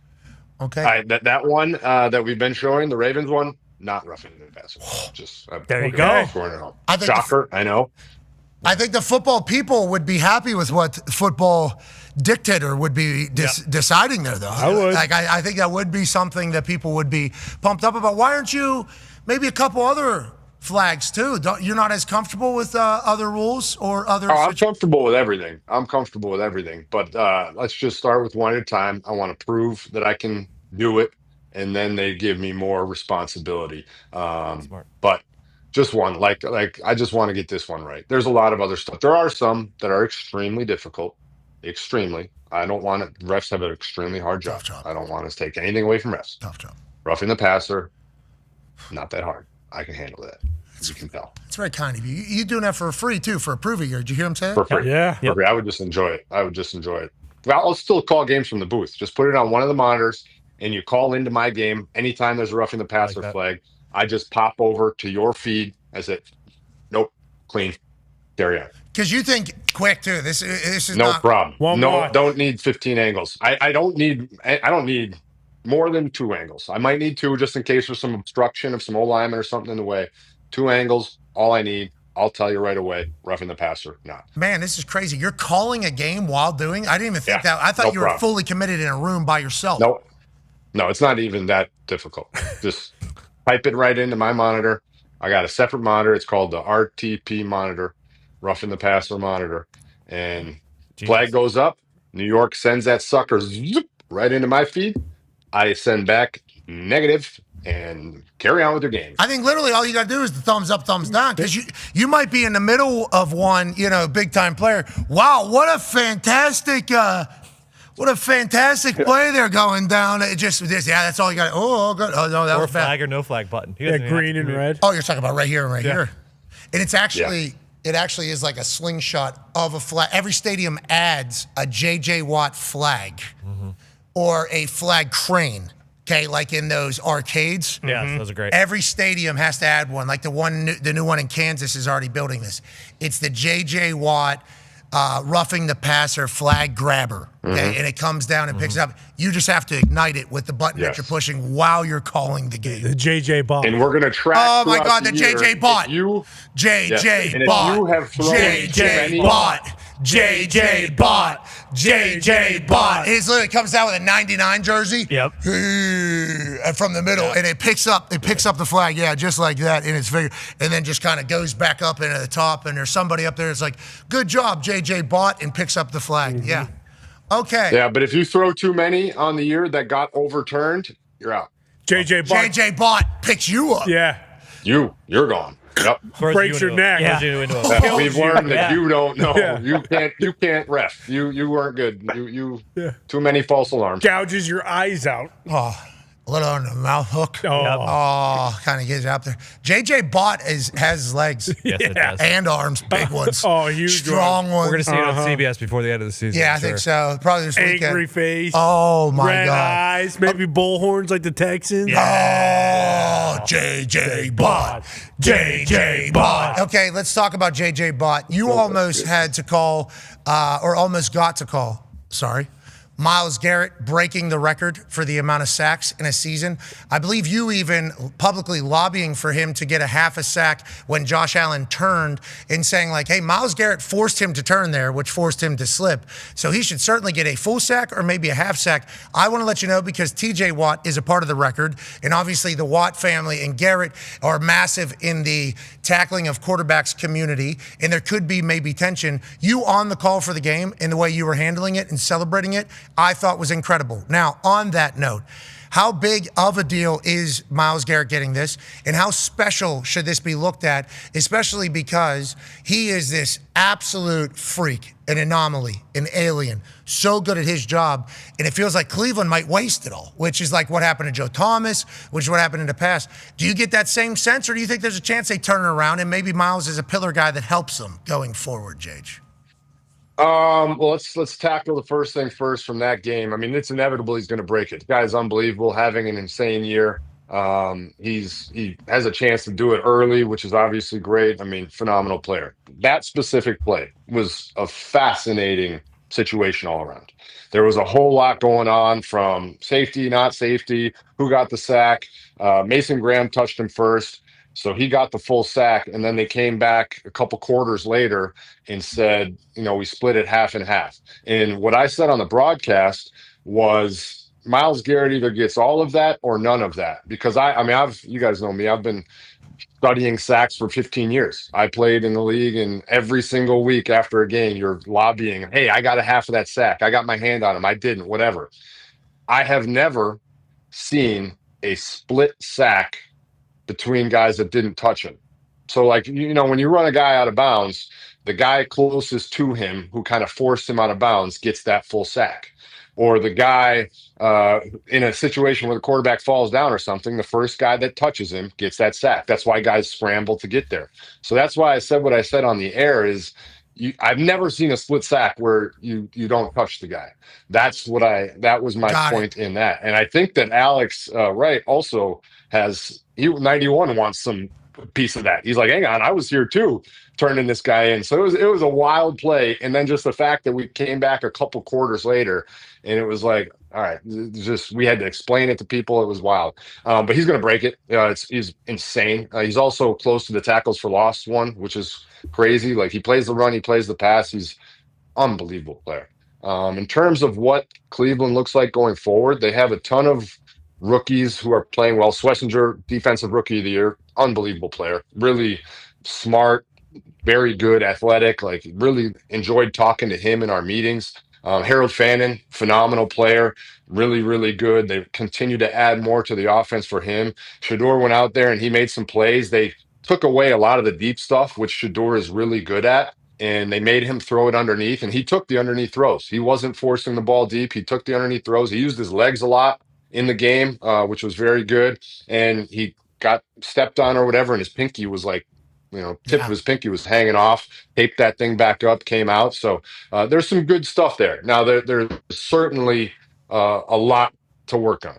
There's no question that they need to work on a lot, and we'll see what happens there. But in terms of some building blocks, there's at least a couple things to get excited about. Yeah, I've been watching Browns games this year. It's crazy. It's like, how's Shador doing? Okay, and is Myles Garrett going to get it? And then you immediately go back, man, it sucks they're never going to win there. That's just like the natural opinion. I'm from Pittsburgh, so obviously growing up, I'm told Cleveland's never going to win at football. That is kind of how it goes. When I first went to Cleveland, I was surprised how nice of a city it was, honestly, with everything I was told as a child. Jack's, I believe, was the casino. Very nice. Very nice casino. There's like 5 floors. 3rd floor was very giving to us. Yeah, the mall. There's a mall that's like the oldest mall in the country there. That's still up there. It's beautiful. Like, I was mind blown when I got to Cleveland. It was a nice city. I was like, man. There's water. I've been told my entire life this is a shithole. A mistake by the lake and everything like that. And I get up there, I'm like, it's actually kind of charming. And you got a good casino. And you got some good history, it appears. I didn't know that. People's kind of nice. And then you watch the Browns. It's like, well, everything they said, though, about the Browns growing up, though, was pretty accurate. Feels also a cool stadium. Like, I was looking, like, I mean, obviously I played there a few times, but like the fact, like the new stadium coming up, like if you're standing in that stadium, it's a cool stadium. And from our booth, you're looking out. I mean, it's tall. It goes up, like it gets a lot of hate, but I mean, I like that stadium. Now, I get why people build new stadiums. I understand the luxury boxes, the cash, everything that comes with it. But like in terms of a football stadium, that's a good stadium. Like we don't need to be tearing down stadiums of that caliber. Yeah, agreed. Let's keep it open for maybe other shit to happen if we have to. Maybe we could profit off it as a business. But since you led into it, I mean, that's a great storyline for today. Go ahead, Con, man. Yeah, JH, earlier in the week, the Chicago Bears basically announced that they're going to Gary, Indiana. That situation with Arlington Heights is up in the air. A lot of question marks, but something that is kind of concrete now is Kansas City going to Kansas starting in the year 2031, hopefully. What do you think about this? Kansas City, middle of the dynasty, leaving their Arrowhead Stadium in Missouri to go to Kansas. Feels like something the football gods might, raise a brow to, but this feels like a can't say no deal for the Hunt family and the kind of organization as a whole. How do you feel about them going to Kansas? I mean, if everything that's been reported is accurate with what they got in terms of, the tax money and also the perks that come with it, from the rent situation to the reinvestment situation. I mean, like you said, man, I mean, if you're sitting there looking at that deal on the table, I don't know how they possibly couldn't have taken it. And if you're on the Kansas side of things, you're hoping that the economic impact and the amount of people coming and potential Super Bowls and everything makes up for that. But that, again, if all those numbers are true, that is the sweetest stadium deal for ownership that I have ever seen in my entire life. Yeah, in the Star bonds that are allegedly paying for this, we looked into this a little bit. It is a Kansas thing. I assume others have it as well, where the local area will be paying it back. Basically is how they look into paying back the $3 billion is everything that they're building, and hopefully Chiefs World will be able to pay for that. I just read this wrinkle for the first time, being reported by Pompliano. Kansas will own the stadium, right, which is cool. Mm-hmm. Chiefs will pay them $7 million in rent annually, but that money's not going back to the state. No, it's actually going into their own pockets, into their own account, I guess, for future repairs back into Chiefs World. Okay, so would like that on my house. I'd like my mortgage to go back into making my house nicer. That would be awesome. Can I sell that how the Hunts sold that to Kansas? It's like, we will commit to $7 million going back into our Chiefs World to keep it nice and all that type of stuff. I think that is how they sell that. Now, granted, whatever you get that to be an agreement, it's like, Okay, so I'm just allotting $7 million of our budget every single year to an account that is basically going in the future to keep this shit nice. That's a fascinating, nice, sweet deal. That's a very cushy Yeah, deal. but there's no rent then. There is no rent then. Yeah, that is exactly. the rent. That's what I'm saying. That's like saying I'm going to put in a pool and that's going to count as my rent. Yep. Yeah, you just put it in a different bank account basically for next year whenever we got to do renovations. Yeah, you're just sliding it from one account to another saying we got to do renovations. Now, who's getting hired to do the renovations too? Is it Hunt Contracting? Yeah, exactly. Who's getting the interest on that too? Who's getting the interest on that account as it grows?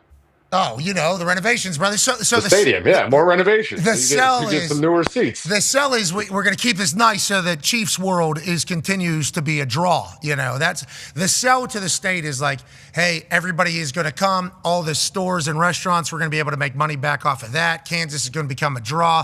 There's going to be more concerts. There's going to be more people traveling to Kansas. Like that's the sell. But boy, I'm assuming Kansas taxpayers are not exactly thrilled with everything they're reading today about this. Is that stadium picture that's going around, is that legit or is that just a rendering to show a new stadium? Because we are getting extremely cookie cutter with stadiums now. And Arrowhead is one of the, I've hated playing there because I've not had a lot of success there, but Arrowhead is one of the best environments in sports. And if we're losing Arrowheads left and right, we are in a bad way. Even Soldier Field, it's got its quirks and everything, but I like Soldier Field. It's unique. It has its own.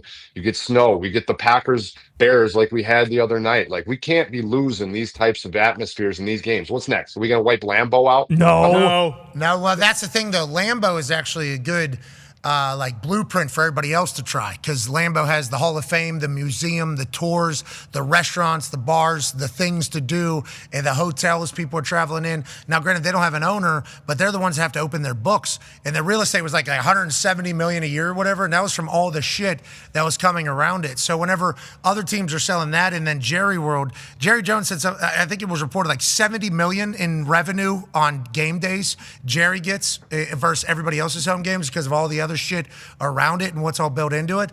I think that's all anybody's looking at. But to your point about designs and stuff, it's like there's only so many real groundbreaking, changing stadium designs, and everybody's trying to copy them now.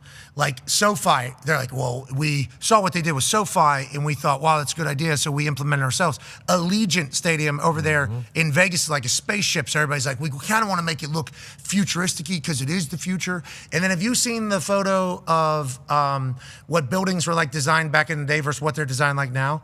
It is not just a stadium issue. It's like everything has kind of just become very kind of bland as opposed to character, having character in their own different ways. So I don't want to get into a deep infrastructure design conversation, but everything is starting to look the same everywhere, and we appreciate that there's renovations and getting newer, but it's like we somehow have to hold on to Buffalo. Minnesota's unique. Minnesota's got a unique. It's still indoor. It still has the roof that shows light through, but they have built in. Minnesota is a massively underrated stadium. That place is incredible, and it's still unique. It's not the same as everywhere else. I think that place is awesome. I agree. That's why the Bills is really cool though, because everyone is now doing we got to build an indoor stadium so we can have a Super Bowl, and the Bills are saying no. We're just going to put a canopy over, still outdoors, still going to be cold in Buffalo, but will be new, even though, I do not love the Bills. Yeah, and they got those big bison out front. Well, TBD. Okay, JJ Bott is probably going to be bigger than those bison. Well, JJ Bott's going to have to be because it's going to pick up a ref. That's true. You're right. But if those bison, they've got the message loud and clear, don't you think? I don't know. I think they got the message loud and clear. I don't know if they're going to abide by the loud and clear message because the Bills abide. Their stadium was just on fire. The Bills abide. The stadium was just on fire. I don't know if they're worried about the bison. Jage, I think I saw you already. What happened? I missed that. Heated seats. Stadium was on fire? There's just a little tech fire. Where there's smoke, there's fire. These things, construction sites, there's always going to be fire. A lot of smoke there. I felt like that was a lot of smoke. Obviously not great, but, every once in a while, wires whip up somebody in the back, whip up the Birmingham City new stadium proposal. No clue if it's actually going to come through, but if that does, that's unique. Congratulations. That is cool. So you just mentioned an XFL team, US XFL team. Tom Brady's soccer squad. Oh, soccer. No, soccer. Come on, guys. Who is this? Who is this? Your team? This is Birmingham City. Let me look at that. That's unique. That's like the AI design. Yeah, I like what we're doing here. Need it. Yeah, if that's smokestacks. It's a castle. Don't know if it's actually going to happen. If it does, phenomenal. That was one of our Christmas wishes. Actually, was make all the AI stadiums real. Real for everybody. Yeah, and also make. You're welcome, Tom, for the free publicity. I know you need it. You're welcome. Yeah, anytime we get to show Farmingham's team, we're certainly going to give credit to who they are. doubt. Okay, the Farmingham squad is in the middle of the group. They're in the big one. Is that the right name? Farmingham? Is that right? Where are they? The Farmingham Ferrets. Birmingham, man. We're Peaky Blinders. Come on. Tom Brady. This is Birmingham, middle of England. You know. Birmingham, they're right there in the middle of the Premier League. They're 14th in the championship. No, they're in the championship. Tom's got a His Raiders stink. This team stinks. This guy doesn't know what he's doing. Oh, no, Tom. Oh, I didn't know that. Hold the phone. So you're telling me Birmingham is owned by Tom Brady? That's what I'm just learning here. And so he's got to pay for that? And they're shy? Yeah. And they're I think he's got somebody to pay for it. No, him and Thomas Shelby. What's he going to do next? Go buy the Marlins or the Pirates? What the hell is this guy Oh, doing? don't put that on the Pirates. We can spend money on Mr. Kern. It'd be more like the River Hound. Ryan O'Kern coming to Pittsburgh. O'Hearn coming to Pittsburgh, Pennsylvania. This guy bats 217. No, it's not. 287. He's a good player. Oh, this guy's a good player. He's a good player. We added 2 all-stars. You guys are putting in offers on people, though. You're putting in offers on people. We're potentially. May not get them, but you're potentially getting them. We're potentially putting offers together, but you haven't followed. Excuse me, we just signed Mr. O'Hearn. And Brandon Lowe. And Scooble wants to play in Pittsburgh. He said, I'll take an even bigger pay cut. Detroit's offering me Scroobles. I'll take Scoobles over in Pittsburgh, actually, to go play for the Buccos. Paul Skeens and Scooble. There's a chance, though, that people were following Jet Passan's X account, and they're saying, you know what, maybe the Pirates are up to something. First baseman, obviously, I knew he played first base. This guy's got a good mitt. You should see his flexibility, too. I see him do a full split, like in those, whenever he needs to get somebody out at first. You know, I saw he's been doing this a long time over there. And whenever you talk about picking people off, he's like the mayor. He's got them so relaxed. They have no idea. Bang, you're out. And we're out there. We're stealing stuff. Well, look for Paul Skeens to work on his throw out, over there at first. He might actually do one of those because O'Hearn does that. You're out. So that's what the Pirates are doing. So, no. Tom Brady doesn't need to come ruin what we got going on. Okay. With Right with the Pirates. Marlins. You were right with the Marlins. Yeah, Marlins probably, yeah. I heard your team may be in the Champions League. Is that real? Espanol's playing unbelievable. 5 wins in a row, 5th place right now. And we have got the massive crosstown rivalry with Barcelona, the derby coming up. Barcelona. You're disrespecting them. This is whenever you talk about motivation for Barcelona, certainly calling them the wrong name. Owner Classic of the other American. Team. Unbelievable. I bet you go to Ibiza, too, you idiot. Yeah. Have you been to Ibiza? Or just No. My last game of the season is obviously on the 4th, and so I was literally trying to find any way I could make it over to Spain for our match, and seeing if I could just pop back, and make it back in time for our game on Sunday. And there's just no way to do it. It's going to be an insane atmosphere in the cauldron of chaos. Barcelona. In the morning we drink coffee, in the afternoon it's rum, and then we play Barcelona, and we win everyone. It's Espanol, Espanol. Oh, lucky, another goal. Yeah, that's pretty good. Just brilliant. Champions League. So if you're top 3 at the end, you go to the Champions League where the owners get paid a lot of money. Top four. There's certain situations where 5 actually makes it. It's all a little tricky, but 5th is Europa League. So we're in that slot right now. A lot of ball left, but boys are playing incredible ball. AJ, the Europa League matters. They roped you in. Yeah, Age. Yeah. What's the pinnacle? Where are we all trying to get to? The World Cup. F1, yeah. Champions Thank you. League. Champions We're not League. trying to get that far. Yes, we are. It's In pinnacle, soccer. man. Hop on. Soccer. Hop in. Okay, I might see Brad. Champions League. Oh God. Champions Takes the top from every country around Europe, and they put them all in one tournament. And the MLS, That's right? the biggest. And it's on Wednesdays, right? That's on Wednesday nights is when And the the MLS Cup. It's midweek. Yeah, it's midweek. Yeah. So, yes. if you play in European competitions, you are playing in significantly more games per year, which is obviously taxing on your squad, but you're also obviously making a lot more money. But it becomes more of a challenge from a roster management standpoint, making sure you have the guys and managing that. But yes, Is Tyler from Dude Perfect a part of Espanol too? they are part of the group. Wow. What? I didn't know Tyler was about to have a damn Champions League I team. know. Yeah, he's like that. Of course he is, dude. How was your guys' time at A&M? Was he there? Any good stories down there? Crazy. I went to Midnight Yell. Did you hear about this? I didn't. I did not hear about your experience at Midnight Yell. I know what it is. So we traveled down from Oklahoma. We're down there. Okay, we fly in. We had communication with Yell leaders throughout the week about going to Midnight Yell. We had full communication about it. The plan was He's to like do Buddy that. Garrity out there. Look at that. Oh, hell yeah. Yeah, absolutely. I mean, I'm at Yell practice, bro. Midnight Yell practice. So we fly to Oklahoma. We're all tired. Or we fly down to Texas A&M from Oklahoma. We're all pretty tired. Some kind of boozed up. I mean, there's a lot going on. So we decide we're not going to this midnight thing. That is still 2 hours away, an hour away or whatever it is. So we're not going. We're all tired. So I happened at this particular stay in a bus. The bus was right outside the stadium. So I was trying to go to sleep in the bus, and all I heard was cannons going off and people screaming. I couldn't sleep. And I thought to myself, I told these people I would go.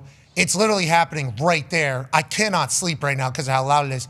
I have to go. So after we all, as a group, decided we weren't going and everybody went to bed, I'm in bus, okay, all by myself, and I'm like, fuck it, I'm going. I get up out of bed, cowboy hat on, black jacket on. Let me do the cowboy shit here real quick. I'm out of bed in like 3 minutes.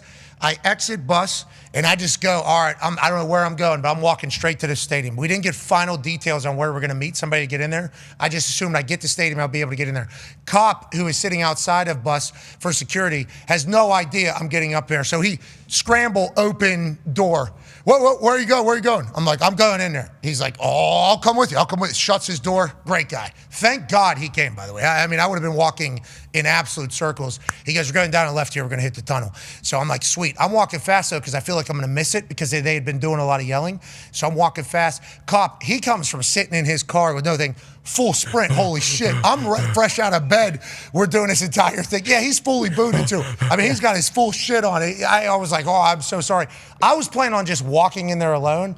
I completely forgot. And that is a bad decision by me. As soon as I get in there, full fucking chaos. Right call. I mean, full chaos in that place. You got 30, 40,000 people there, plus people on the field. I walk down there. I'm standing in the corner. I have no idea where I'm supposed to go. I realize I do not have the direct connection to Yell leader that Bruce was talking to. And then I thought it would all just kind of be manageable on where I'm supposed to go to. It was not. So all of a sudden, a buzz and a scene starts on the sideline. All of a sudden, now the stands are starting to recognize me. I think at the beginning, they said I wasn't going to make it. So I got hissed earlier. So whenever I walk in, I think it was a full thing. I'm in my bed 7 minutes before this. I walk down there, get right to the middle. Holy shit. I didn't know you got hissed. I had no idea. Oh, yeah. At the beginning, they hissed me, I guess, because they mentioned that we weren't coming. So there was like a hiss at the beginning. So then I walk all the way to the middle. Chaos, chaos, chaos. A lady, lovely lady, leads me there. I once again, no idea who this lady is. No, I have no clue. Still, to this moment, have no idea who she was. Thank you to that lady. She guided me as there was little platoons kind of coming down taking photos. I get to the middle. Chancellor standing right there. Hi, I'm Pat. Hi, I'm the Chancellor. Thank you so much for coming. Oh, shit, you're like the one here. Okay, very nice to meet you. Kids are here, okay. And I'm standing there, and the Yell leader's like, ladies and gentlemen, please here. Boom, walk up here. Here's the microphone. 9 minutes from my bed, I think, in decision, I have a microphone in front of 30,000 people at midnight. It's like, all right, here we go. Right before I get the microphone, I asked the Chancellor, I'm like, hey, quick reminder, what's the shit? What's the shit that you guys, what's the thing? He goes, you start with howdy, you end with gig 'em. So I was like, sweet. So I start that thing with howdy. They all have a full howdy back, but I didn't expect there's like a follow-up with a woo. I almost stepped on top of their woo. Pig suey? Yeah, no. Yeah, but hey, yeah, that whole thing. It was electrifying. But when you talk about just like sensory overload real quick, I had no idea. And I would say if you're in the area and it's happening, you need to go. It is an insane amount of commitment from people to ball. But I dropped a huge fuck in there. I mean, just a gigantic one in the middle of the speech. No flubs, by the way. But in the middle, I dropped a massive one. And I'm like, yeah, I feel like I nailed it. Walk out, there's 4-year-olds, 5-year-olds. Just, it's midnight. Why are these kids here? I could not have expected these kids to be here. And they're like, oh, this is what we've done since, like, they literally 80-year-olds there, 5-year-olds there. And it's like just the thing. We all do this the night before. So it was special. I thought it was very special. Windy, though, Jage. Windy. 40-mile-an-hour winds changed the whole game. Yeah, no question. Talk about windy. Cleveland. When I was flying into Cleveland, plane issues. Yeah. Issues. Landed. Okay. 3 tries. Very scary. Did you go back up? Two tries at one airport, said, this is not happening. Went to a different one. So It was one on the lake. You were landing on the one on the lake, and you guys tried twice, passed it. I don't think I'm ever going back there again in my life with the experience that I had there this weekend. Oh. Yeah, that's never been more frightened in my life. Yeah, that's a dangerous one, especially because it looks like the tip might hit the water, and you've seen every bad movie. Yeah. Oh yeah, yeah. No, and I was watching the pilot, and he handled it well. We made it. We might be going down. But the flight attendant who was on the plane with me, she, after the first attempted landing, we went up, and then we started a second one, and it wasn't going well. She moved seats to come by me, and she was like, "It's safer back here. I'm going to sit by you if that's all right." And I was like, I don't like where this is going because you're the one I'm looking to. Yeah. And I'm telling you, dude, sketchiest 45 minutes to an hour I have had in my life. I think it was. We're so happy we still got you. You know what? That's my ball Christmas wish. I hope you all have your Christmas wishes come true, even your crazy medically advanced one that you forecasted and wished for Mike and Evan. Certainly possible. I would like J.J. Watt to have a safe season. Yes. That's what I would like. As somebody who gets all the same thoughts that you had every time we take off and every time I land, I couldn't even fathom. AJ gets sick, sweats and pukes every time he flies. Loves it. I don't puke every time I fly, but I get I get sick. No question. Sweating, full sweat every flight, and then immediately afterwards, like, I want to be a pilot. It's like, that's crazy. That is absolutely crazy. Sure. That makes it kind of difficult. You're right. That is crazy that's how it is. But I have the same.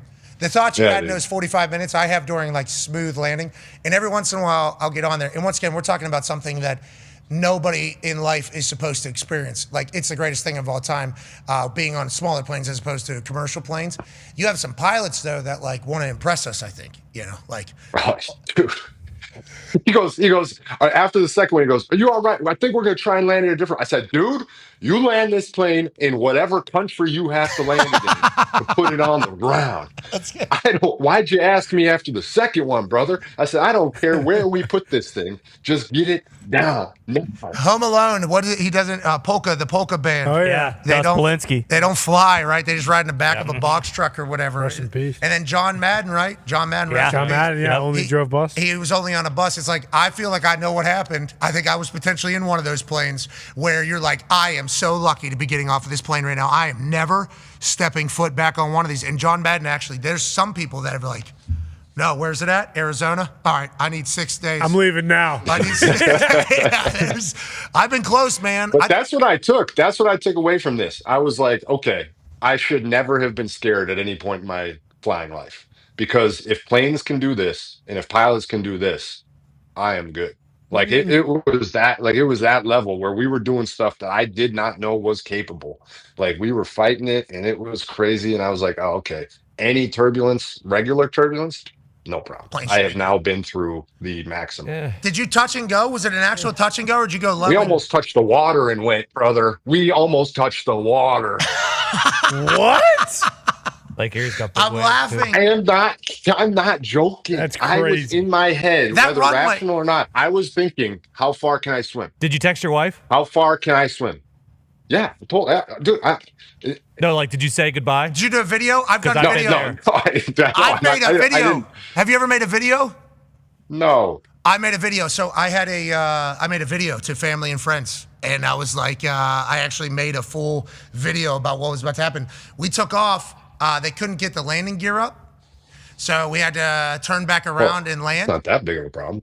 Is it? What if when you hit the ground it comes up? You know, because they've been hitting the button to lift it. They've been hitting the button to lift it for the whole time, and they're like, "Hey, we got to go land this thing. We can't fly, obviously, with the landing gear down. We think it's going to be okay, but there is a chance that whenever we hit, it kind of unlocks it. So we are going to obviously try to do as smooth as possible. That's what we got to do or whatever." I'm like, "Yep, let me go ahead and get this out." And I go, "No way, Sam." It happened. We knew it was coming. This is it. I did like a full thing. Talking, Mackenzie was a little baby. I talked about her and her, like, because they were turning this Did you thing cry? around. Yeah, oh yeah. Oh yeah. Man, I was there. I was there, dude. Yeah, I did the whole thing. Like, and then I Yep. videoed it going down. I'm like, here it is, by the way. Just know that whenever the worst was about to happen, your dad wasn't, scared. Like, this is happening, and you just it's out of your control sometimes. Like, I'm like giving it like a life lesson. And then we hit the ground, and we bounce, and I'm like, and then we hit it again, and I'm like, all right, this is getting deleted. And then I shut it and put it in my phone. And then immediately get off of that plane, get on another plane, and now we take off to go where we were supposed to go. And it's like, as soon as we get in the air, I'm like, I just thought I was going to die, and then I just signed right back up for it. It's like, what is my problem? It's Me in Connecticut. Me and Tony thought the same thing. We had a guy who was a couple sneezes away from the grave, and it was like, okay, there's not how do we have a guy this age flying this plane? And he couldn't even see when he was taking off. It looked like he was going to fly off. We almost ran off the runway during the takeoff. Yeah, there's not enough Xanax on this planet for that plane ride. I think we have some film from that plane ride. Yes, we do. Yeah. We refused to get back on. You had to make a couple calls to me and Tony, like, nope, we're not getting on that plane. So you either get a different one or we're living in Connecticut now. Yeah, I don't think I was going to get on that plane either. That was the worst experience we had just by pilot ineptitude. Like that certainly was scary. I mean, it was like a 40-minute flight too, and we're just doing this number. And then while we're taking off, he's driving side. We can see the runway. We can see it out the front thing. And this guy's getting closer to the side. It's like this guy's driving cockeyed actually. And then we had packed plane. That was the most packed plane we had. Oh yeah, because it was a shorter flight, so everybody jumped in. I remember looking back and Tone Diggs sitting sideways on the couch, just full body sprayed out, sweating, white as a ghost. I think like an actual ghost. And then just right down the line, everybody has the same look. And it's like, all right, yep, we're never getting on this plane again. Everybody's like, we're not getting off of this plane. That is the problem we're talking about. Yeah, it was Yeah, you got it. When you got to be the tough one, like when your family's on there, it's a completely different. Sure. Like you're putting on the face. I'm sure somebody on that plane with you guys had to put on the face. Yeah, Pat. When you're by yourself, like I was this time, it's a completely different. Like you are no longer the macho man that you are in front of your family. I love you, girl. You're gonna have a great life. Okay, you need to know that. What? And then we land. I'm trying to figure out how that video was going to get. Yeah, when do you send it? The phone was going to survive. When were you sending it? Somebody has it somewhere. It's in the cloud. Somebody needs to see that. Okay, will be able to see that. Okay, don't you worry about it. And I don't need you talking about my flawed thoughts before I'm about to die on a plane as I'm sending them to my daughter and my family. Okay. On that note, Merry Christmas, everybody. Merry Christmas. Hope you guys have a great Christmas. We've got a lot of football coming up, a lot of good balls. We'll be back on Monday. You're the greatest people of all time. Be a friend. Tell a friend Merry Christmas. Goodbye. Hope it's the greatest of all time. That a baby, Jage. Thanks for bringing it up, Jage, right before we send everybody off to Christmas on TV. Merry Christmas. Yeah, hopping on a plane right after the show today. So very excited that's what we just talked about for the last 30 minutes. No, we've all survived every plane ride we've ever taken. I know. And there's thousands and thousands and thousands and thousands of planes in the sky. I know. It's not like that because we have had some. I remember specifically coming. It was the Myles Garrett, Mason Rudolph bonk game. When we came back from Pittsburgh, we hit like a straight nosedive. And I never sit facing the back of the plane because I can't do that. And I remember just like fucking levitating and like coming up. And it was, I still think about that way too often. Yeah, and now and then, I'm talking, Ty told me one time, it was after some plane flight that we had. Yeah, bad flight. We had a terrible, Jay, this is a real part of it. That is why when you see what I'm on, it's what I'm on because of all these situations that have happened. Yeah. It's like, feels like if we get a bigger... I was on one. I was on the big one, dude. That's what I'm saying. That's That's not scary. good. That's bad. That's not good. Need a new pilot. But as we roll through our life, and once again, we're talking about something that we should not be able to experience. It's the best part of life, basically, that when you have money or somebody else is willing to pay for it, it's like, this is what you would like. It takes out all the bullshit. So we don't want to complain ever. Because there's no reason to in this entire. Yeah, this isn't relatable. Yeah, this is not really. We understand this is just a couple people catching up here who've been in some very scary situations in this whole thing. Ty, though, after one of these nightmares flights, a couple of days later comes up to me. Had a dream last night. We went down on a plane, you and me. Oh yeah. Oh, come on, dude. It was the worst flight ever, and I wouldn't say that, but it was like we had just come off like the worst flight ever. So, James, as you could probably assume, me and Ty were not on the same plane for a long time. We were not. We were not on the same plane for a long time. It's fun on Southwest, brother. Exactly. As soon as I heard that, I'm like, all right, we're getting a couple planes. If Ty needs to fly, he will be on the other one. That'll certainly be the case. We got. And we talked about which if you have, just let's keep it moving. But I would like to throw some heat at somebody if we haven't talked about this yet. The article about you stopping the kicks, the charitable kicks. We don't need to get into that. There's no reason. I'll flamethrow that guy. Whoever the hell the anonymous quotes in that article were. Yeah, but this just like kind of goes to show everything that we've kind of been saying about how everybody is kind of just like, that's an absurd thing. I mean, big night out, I gave away like $3-4 million to people and, potentially changing the same similar type of thing. It's like, it's just all very fascinating how much hate like these people have for us, and it's like. It's unbelievable. It's awesome. It is unbelievable. Thank you. It's very cool that we have it. Yeah, they say having heat's good. We got good heat out there. But like these people are just so fucking blind by it. It's a very absurd thing. But on that note, we just had a $1.5 million kick in front of 110,000 people. I don't know what else we get. And who knows what College Game Day looks like next year. I mean, there's like so many different variables to it. But I'm not somebody, I think people know this. JJ Watt being on our show on a regular basis is a segment. We don't really stick with a lot of things, get bored with things. It's not like, hey, we found something, let's do this forever. So, me hinting at this might be the end of the series. Like, what if possibility? What if something else comes out? What if it doesn't happen? Like, there's so many things to it. But also, saying it's a bad business sense to do away with it, it's like, Toughest thing I've ever heard in my life. You want to know what's bad business? Giving away millions of dollars that you were like this is the most charitable, philanthropic thing you could possibly do. Oh, dude, I want to lose it on that guy. I'm like, are you kidding me? Like, you're going to sit here and anonymously give quotes to this little article, and you're going to have an entire article written about a guy giving away millions of dollars to charity. Like, that's a problem. That's a problem with everything that's going on right now. Is you want to attack something, and you're going to attack somebody giving away money to charity by a kid kicking a ball through a pole. Like, come on now. What are we talking about? There's so much negative shit in this world to attack, and we're going to attack giving money to charity. Get the out of here, man. Thank you for that, JH. Hey, JH, I appreciate you doing that for me and for us as a whole. But if you want to look around, I mean, you can go to that website. There's a couple other ones. Anytime we have been talked about, there's some sort of angle. Or just like, I don't even know how you have that unless, like, you do your thing. But once again, we just, hey, sit in the pocket, keep it going, and try to make cool moments for people, And there's a song coming out here in a little bit that I wrote about, like, I treat finance like I'm Robin Hood, okay? Try to find a Brinks truck and figure out how to give it back, basically. Like, that has been a massive piece of us. And we're not the only ones. I mean, Mr. Beast gives away so much. You talk about, like, the things that I think a generation has done with the access to the amount of shit that we've got access because of how good our people have been to us. It's like there's a natural reaction to want to give back and give away.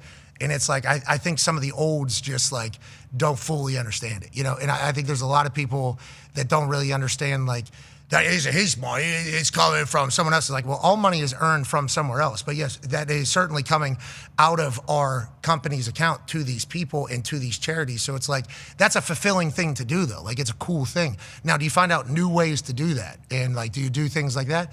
I think so. We've kind of proven to do that. But a $1.5 million kick in front of 110,000 people at a college football playoff game, I don't know what else, I don't know what else we do. But if there is something, let's go ahead and do that.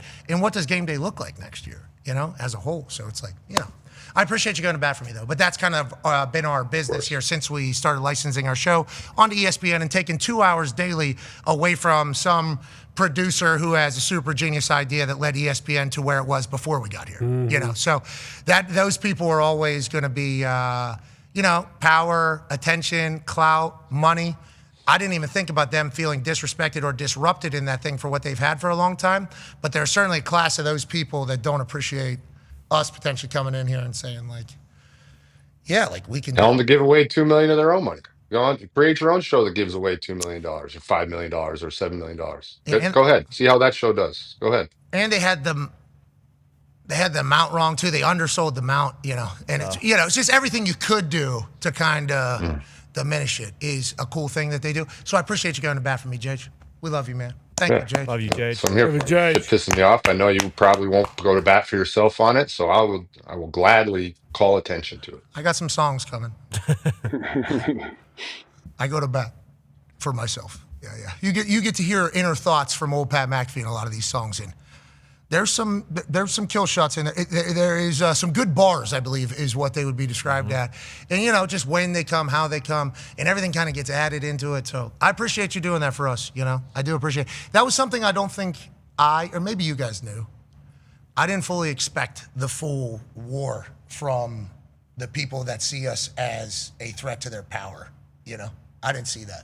I thought we were like joining a team, like joining a lineup. Whenever we start licensing our show through ESPN, not understanding the corporate world or the ineptitude of places or the lack of talent or creativity from people who've been at a place for a long time, I didn't expect the potential. And it's not everybody, I'm not saying it's everybody, but it is people that are sitting in positions where if they were to give a quote, it does seem as if it matters because they have a title and have been there. I don't think I expected the inner anti-us thing and the reason why it is and how passionate those people could be. You know what I mean? So, like, I don't think I expect from day one, the announcement of our show, the way it was framed was like an attempt to kind of bury us. Or, hey, you know all these people you like? We had to fire them because of this company. It's like, I don't think that's exactly how that whole thing went, you know, because they think they just put up another $1 billion for another thing that's being licensed, like our show is being licensed. We're not coming from a talent budget. I think we're coming from a licensing budget. Where's that come from? So I don't think that is actually how that works. So that's an interesting thing. But that was in the announcement of it. So it was like immediately like, hey, everything you like, gone. Everything you hate, here. And it's like, oh, that's a tough start. And then literally every leaked anonymous quote to whoever it was, Wall Street Journal, legit places, New York Times, Washington Post, whatever it is. These are real places. Anonymous quotes coming out. You know, underperforming, not worth the problem. Like they're swearing. Are the advertisers like, it's like everything was like boom, boom, boom. And it's like, geez, I didn't expect the barrage. And it's, now that I'm older and we're kind of in this, it's like, that was a guarantee, brother. Those people are losing 10 hours a week on ESPN of what they have. It's like, I should have known that, but now we're a little bit hardened. You know, we're a little bit more hardened. And I believe there is potentially a track record of success now at this point. So I'd say that's fairly accurate. I think there's a potential extinction coming. Potentially. Dinosaurs, since the history, meteor, have kind of disappeared. So we'll see. Good luck to you all. We appreciate you, Jage. We appreciate the hell out of you, man. We appreciate the hell out of you, brother. Merry Christmas, guys. I appreciate it. Have a great holiday. Send the best to your families. Always a joy. See you next week. We love you, man. Merry Christmas to you and yours. Also, tell Tej that if he needs us to do the to pump that lung back up, we will for the Christmas holidays. I'll give him my lung. We don't want that. We'll find Well, good it's a little late for that because Ty had already offered up some knees and he wished for knees. You clearly didn't wish for any lungs. Wow. So, I mean, Jage. I've said for many years that I would take a bullet for TJ. Yeah, but you wouldn't give up a lung. You wouldn't even give a lung. Oh, I'm sorry. We're all going to do the same thing. Oh, I'd like to. We're all going to do that. Oh, okay. Creativity. You're saying, hey, listen, is this is this what we're not a talking. show? That's what we got to hit different angles here. College football playoffs needs to be represented. That was his. Yours was great. Yours is 100% accurate. Again, another money thing. Why we're not going to get it. We all know that. Yeah. But if you want to, that is what it should be without question. You're the man, Jage. Is he gonna? He's gonna play. I mean, we'll see. I mean, he's still working through it, man. There's still day by day. Still day by day. Can we give him? If you need somebody to talk to, we can have a Zoom call with him if he wants us. We'll talk to his Jim mom. Tone's number. Yeah, give me a call. If you need. Yeah, he's a big talker. He's a huge media. He loves the media. He does lots of press. No, I mean, conferences. it's just a couple buddies Just a couple talking. lads. Hey, what's up, man? I'll have some smoke. You know, Tone will have a cigar, maybe. Yeah. Ty will come in with a whiskey. We'll all be on the same Zoom link. Yeah, we'll just be talking if he needs us, and then we'll be motivating his lung to come back to full. You know what I mean? That'll be the goal of the whole thing. They might not. I mean, they might not have to. They're in a situation where if the Ravens lose on Saturday, Pack. they can rest. Go Pack. It's over. If they want to. How do we feel? We feel good. I'll feel a lot better when I know who's playing quarterback on Saturday, because we got both current quarterbacks are banged up. Love was limited, right? Yeah, Malik but was limited. he's in the. Malik Willis said he will be ready to go on Saturday. Don't even think about calling Phillip Rivers. He's And it's Oh, Lamar. I won't. They got Clayton Tune on the practice squad, and if it comes down to it, you're going to be seeing him on Saturday. Love that. All right, Jage. Merry Christmas, buddy. We Hey appreciate guys, you. Merry Christmas. What game are you calling? I am calling the Seahawks Panthers. Awesome game. I've got a great One of game. the few. Very awesome game. It's kind of a shitty Very slate. excited. Kind of a shitty slate. Yeah, it's like it all got worked because of Sunday Night Football flexed out the game that CBS was going to have, and they put the Sunday Night Football game back into Fox. So we got this game. I don't know how it all worked out. Very happy to have Seahawks Panthers. Very excited. We're happy you're on the call, too. We can't wait to listen to you, brother. You're the man. Ladies and gentlemen, and also, I believe he was a surprise friend of the program on Quizmas yesterday, if he would have been needed. I was waiting, dude. I was waiting by my phone. That's on I was BA. waiting. BA was just crushing questions. I had the show on. I had to turn it off because, as you talked about earlier with your A&M Yell leaders, with your F-bomb, the show was not quite prepared for my 3-year-old. What? So luck. I'm saying flipped the luck. show off. So I was going blind on the questions. I was trying to cheat. I was trying to see the questions ahead of time and then Google it if you ever called me. Didn't happen. Sat by my phone for a half hour. Stood up. That's why you're the greatest, Jage. You're the man. Ladies and gentlemen, JJ Watt. Okay, let's take a break. On the other side, we're going to speed round the picks for the weekend for the entire slate because we're off the next 2 days before a wonderful holiday weekend. Christmas Day is going to deliver in a big way, even though the slate is potentially shite whenever it comes to ripple effects of the outcomes of the games. It's also a bunch of superstars playing football on Christmas. Let's enjoy this. Let's enjoy all of it. We'll make our picks. Be a friend, tell a friend something nice might change your life. Take 5.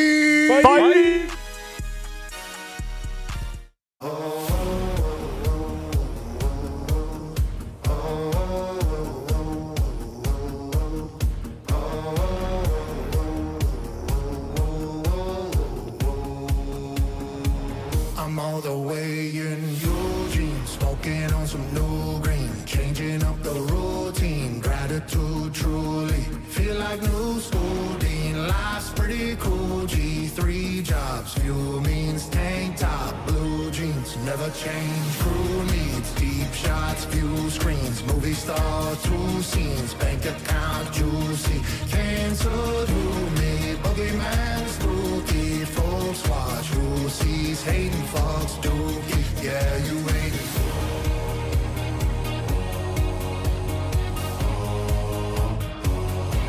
yeah, you waiting folks dookie, yeah, you waiting folks dookie, yeah, I'm up here in Eugene, smoking on some new green, checking out some new scenes, and you hating folks dookie.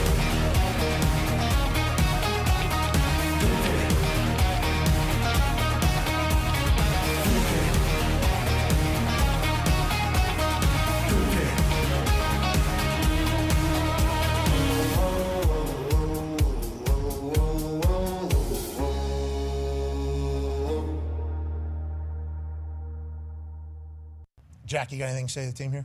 Oh, man, you guys keep crushing and firing everybody up. It's bigger than you guys, and you guys are the friggin' best. Boom. Thank you, Jack. That's amazing. Yes. God damn, I needed that. I got back in shape. I got the best shape of my life. I felt like I just throw people through walls. Oh, shit.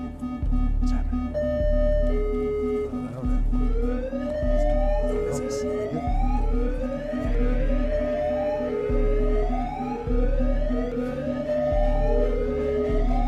What the fuck is this? We interrupt your regular programming with breaking news. We have reports of a UAP approaching Indianapolis. They have messaged to officials they are coming to take over the world. Government agencies have been alerted that they plan to land and activate Earth's Armageddon switch. This is literally the scariest situation imaginable, a true doomsday scenario. Please stay calm, seek shelter immediately, and pray to whatever God or higher power you believe in. What is that? What? Landed here? I think Indianapolis. What? So that can't be. We gotta go find these motherfuckers. Yeah?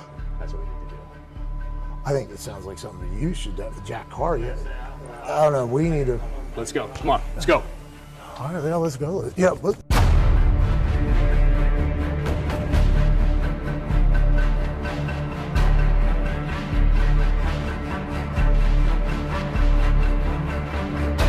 Fuck these pieces of shit. Let's get them.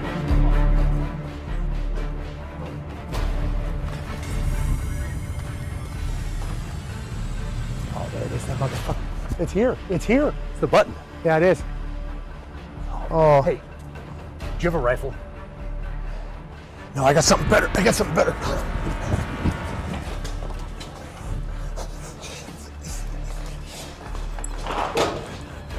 Jack, I've been saving this. What? Yeah. What is this thing? What? Ask for a rifle. What is this? Yeah, it kills aliens. Yeah, I bought it online. Well, Deep web. That's certainly convenient for us. All right, here we go. Hey, will you be my spotter? Oh my God, it'd be my honor. Let's go kill these motherfuckers. Let's do this. Where are they? I don't know. I think they're coming. Looks like they might be coming from right over here. Yeah, looks like I see their fucking ship. Let's get them. They're not gonna get to that button, Jack. Nope, they will not get to that button.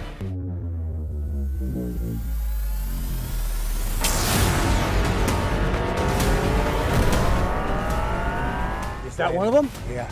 Black helmet, Carhartt khaki. He's walking right at you. Go ahead and pep.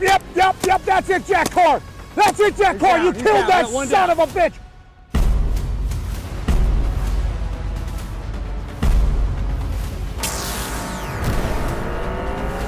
Oh, there's another one. He looks the exact same, a little taller, a little bit more awkward. A little more awkward? Yeah, he's in the same spot though. Go ahead and get him. Go ahead. Yeah, there he is. Good hit, Jack Carr. Two down. 2 dead aliens. Not on our watch.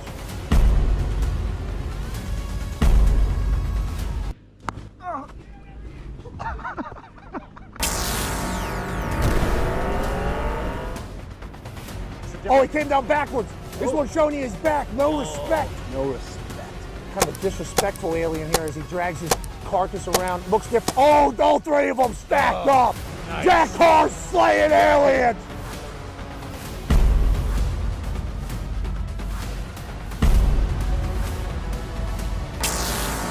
Oh, there's one more. It's a big one. Oh, he looks like an eater. He is an eater. Oh, man. This must be their supreme commander.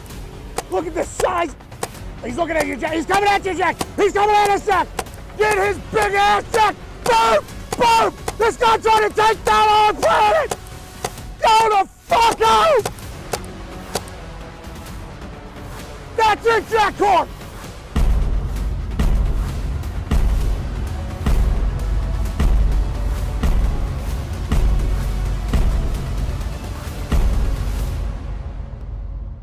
Go back to where you came from, you sack of shit! Hey,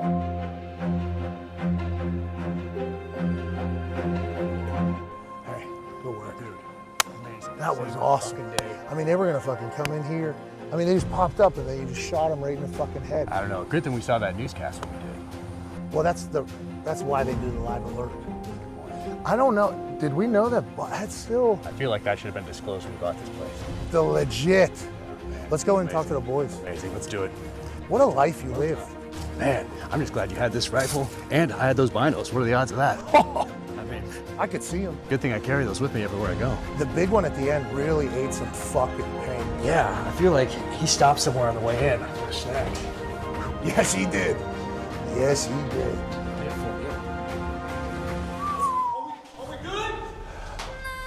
What do you think, boys? Fucking Jack Carr's here.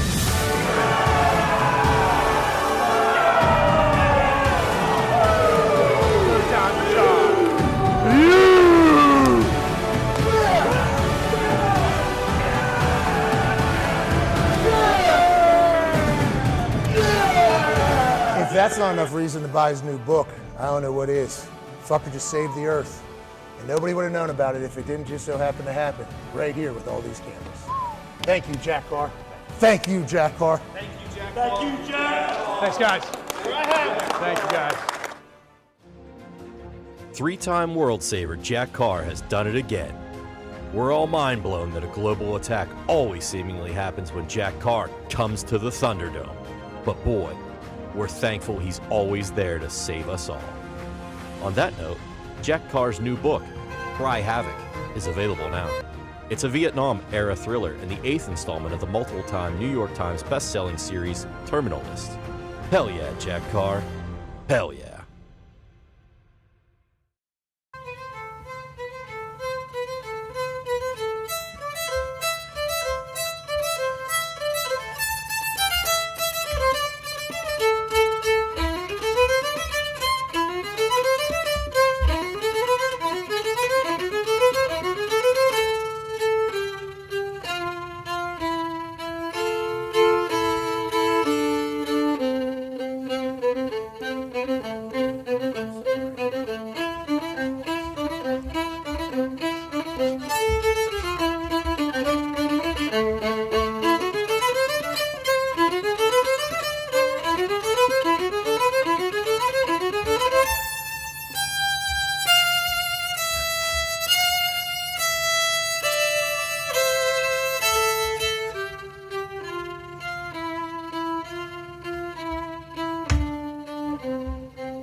Wow. Oh, my God. Howard. Why? Let's go. This show stinks, and the fact that you listen, we are very, very thankful for it. McAfee on the line with a gorgeous assist. The all-time leading tackler for the Green Bay Packers, you pig! Damn it! Be a friend, tell a friend something nice could change their life.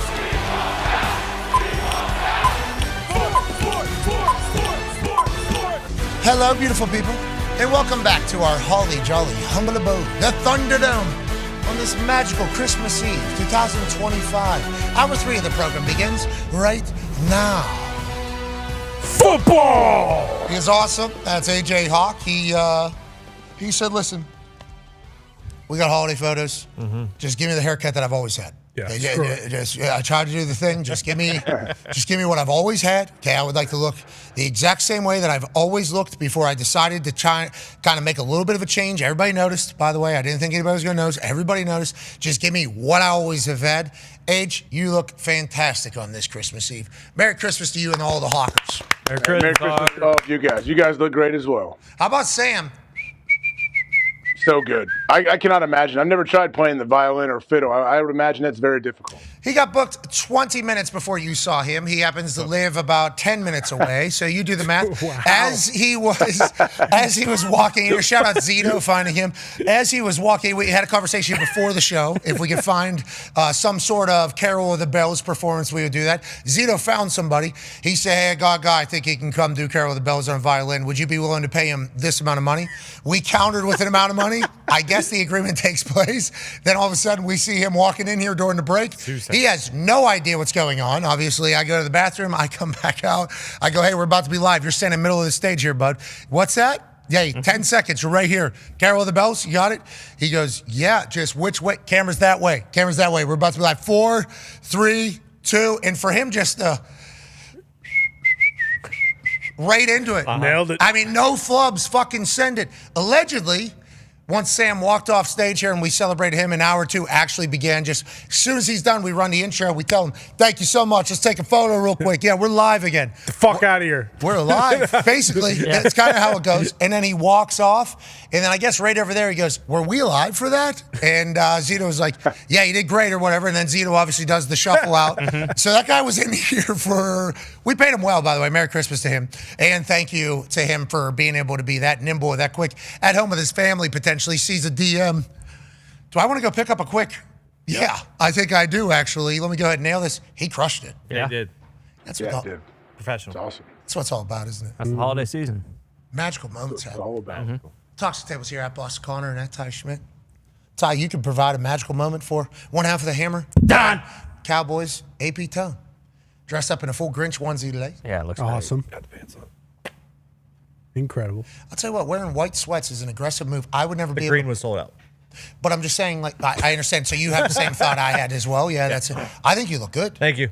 I walked in here this morning. I saw you wearing the all white. I was like, oh, he's wearing a costume. I didn't know what it was. And then I saw you kind of move a couple different times. I'm like, oh, a Grinch fit here. I like, you really, you outfitted everybody here today. Thank you. It's the season. I believe they say you threw a fit. Yeah. You know? And now, granted, AJ shows up. Yep. You know, with Christmas vacation right there on his chest, so we're very thankful. I wore green today, as you see, as did Ty. Ty tried to mix in a little bit of we went with throwback Christmas sweater. Got it. Yeah, I assumed we were doing Christmas sweaters. Bad assumption. I did have a different one that might have worked a little better, but I just figured why would I abide by some stupid color? Hey, big game last night for the Bees. I saw 2 massive scraps and tilts to start that entire thing with Montreal. I love everything about that. Yeah, the bad boy Bees are back. Unfortunately, they lost 6-2. This is 3 seconds into the game. 3 seconds into the game. I don't know what happened, who did what. Are we trying to build the rivalry back? Let's fight. Yeah, Bruins-Canadiens is probably the oldest American-Canadian team rivalry. A lot of people obviously have the Battle of Alberta or whatever the fuck it's called up there in Canada. But Bruins-Canadiens, both original 6 teams, huge rivalry, and it is back. This Bruins team not supposed to be that good. They've kind of become bullies again, which is incredible. And then the Canadiens, very good team. So they threw down right away. And these aren't the big boys. The big boys came later. The big boys put on their big boy pants. This is 7 minutes later. The big boys said, you know what? Center ice, I'll see you there. Ding, ding, ding, and they get after it. Yeah, Zadorov and Xeahu. Chikai. There it is. Jay, not a you. They battled. Yeah, look at that. 6'4", 240, 6'7", 255. Just throwing mitts, man. I mean, that's what it's all about. Just chucking knucks. If you ask me, hey, what do you want for Christmas? It's me and my brother underneath the tree doing that shit, which is still the plan for tomorrow. Okay, well, I hope you win. I hope you're the... I won't. I'm the younger brother. I don't know who won that because obviously Zadorov ends up on top, but... X-E-A-H. What's his name? You can call him Wi-Fi. What? That's what the boys call him. Okay, Wi-Fi got some in there. I mean, he was Bluetooth connected. Like a password. Yeah, he certainly was. So I'm proud of the boys getting after it. I like good scrap. This is something that hockey has that no other sport, especially in 2025, has, where it's like, yeah, fights are good for the game. They're good for the environment. They're good for momentum. They're good for a team. They're good to set a tone. They're also good to send a message from one team to the other, what they're about. Like, they respect fighting. And also, the refs have feel for game. Like, the refs have feel for game. There is makeup calls in hockey, and they just kind of, like, naturally understand that.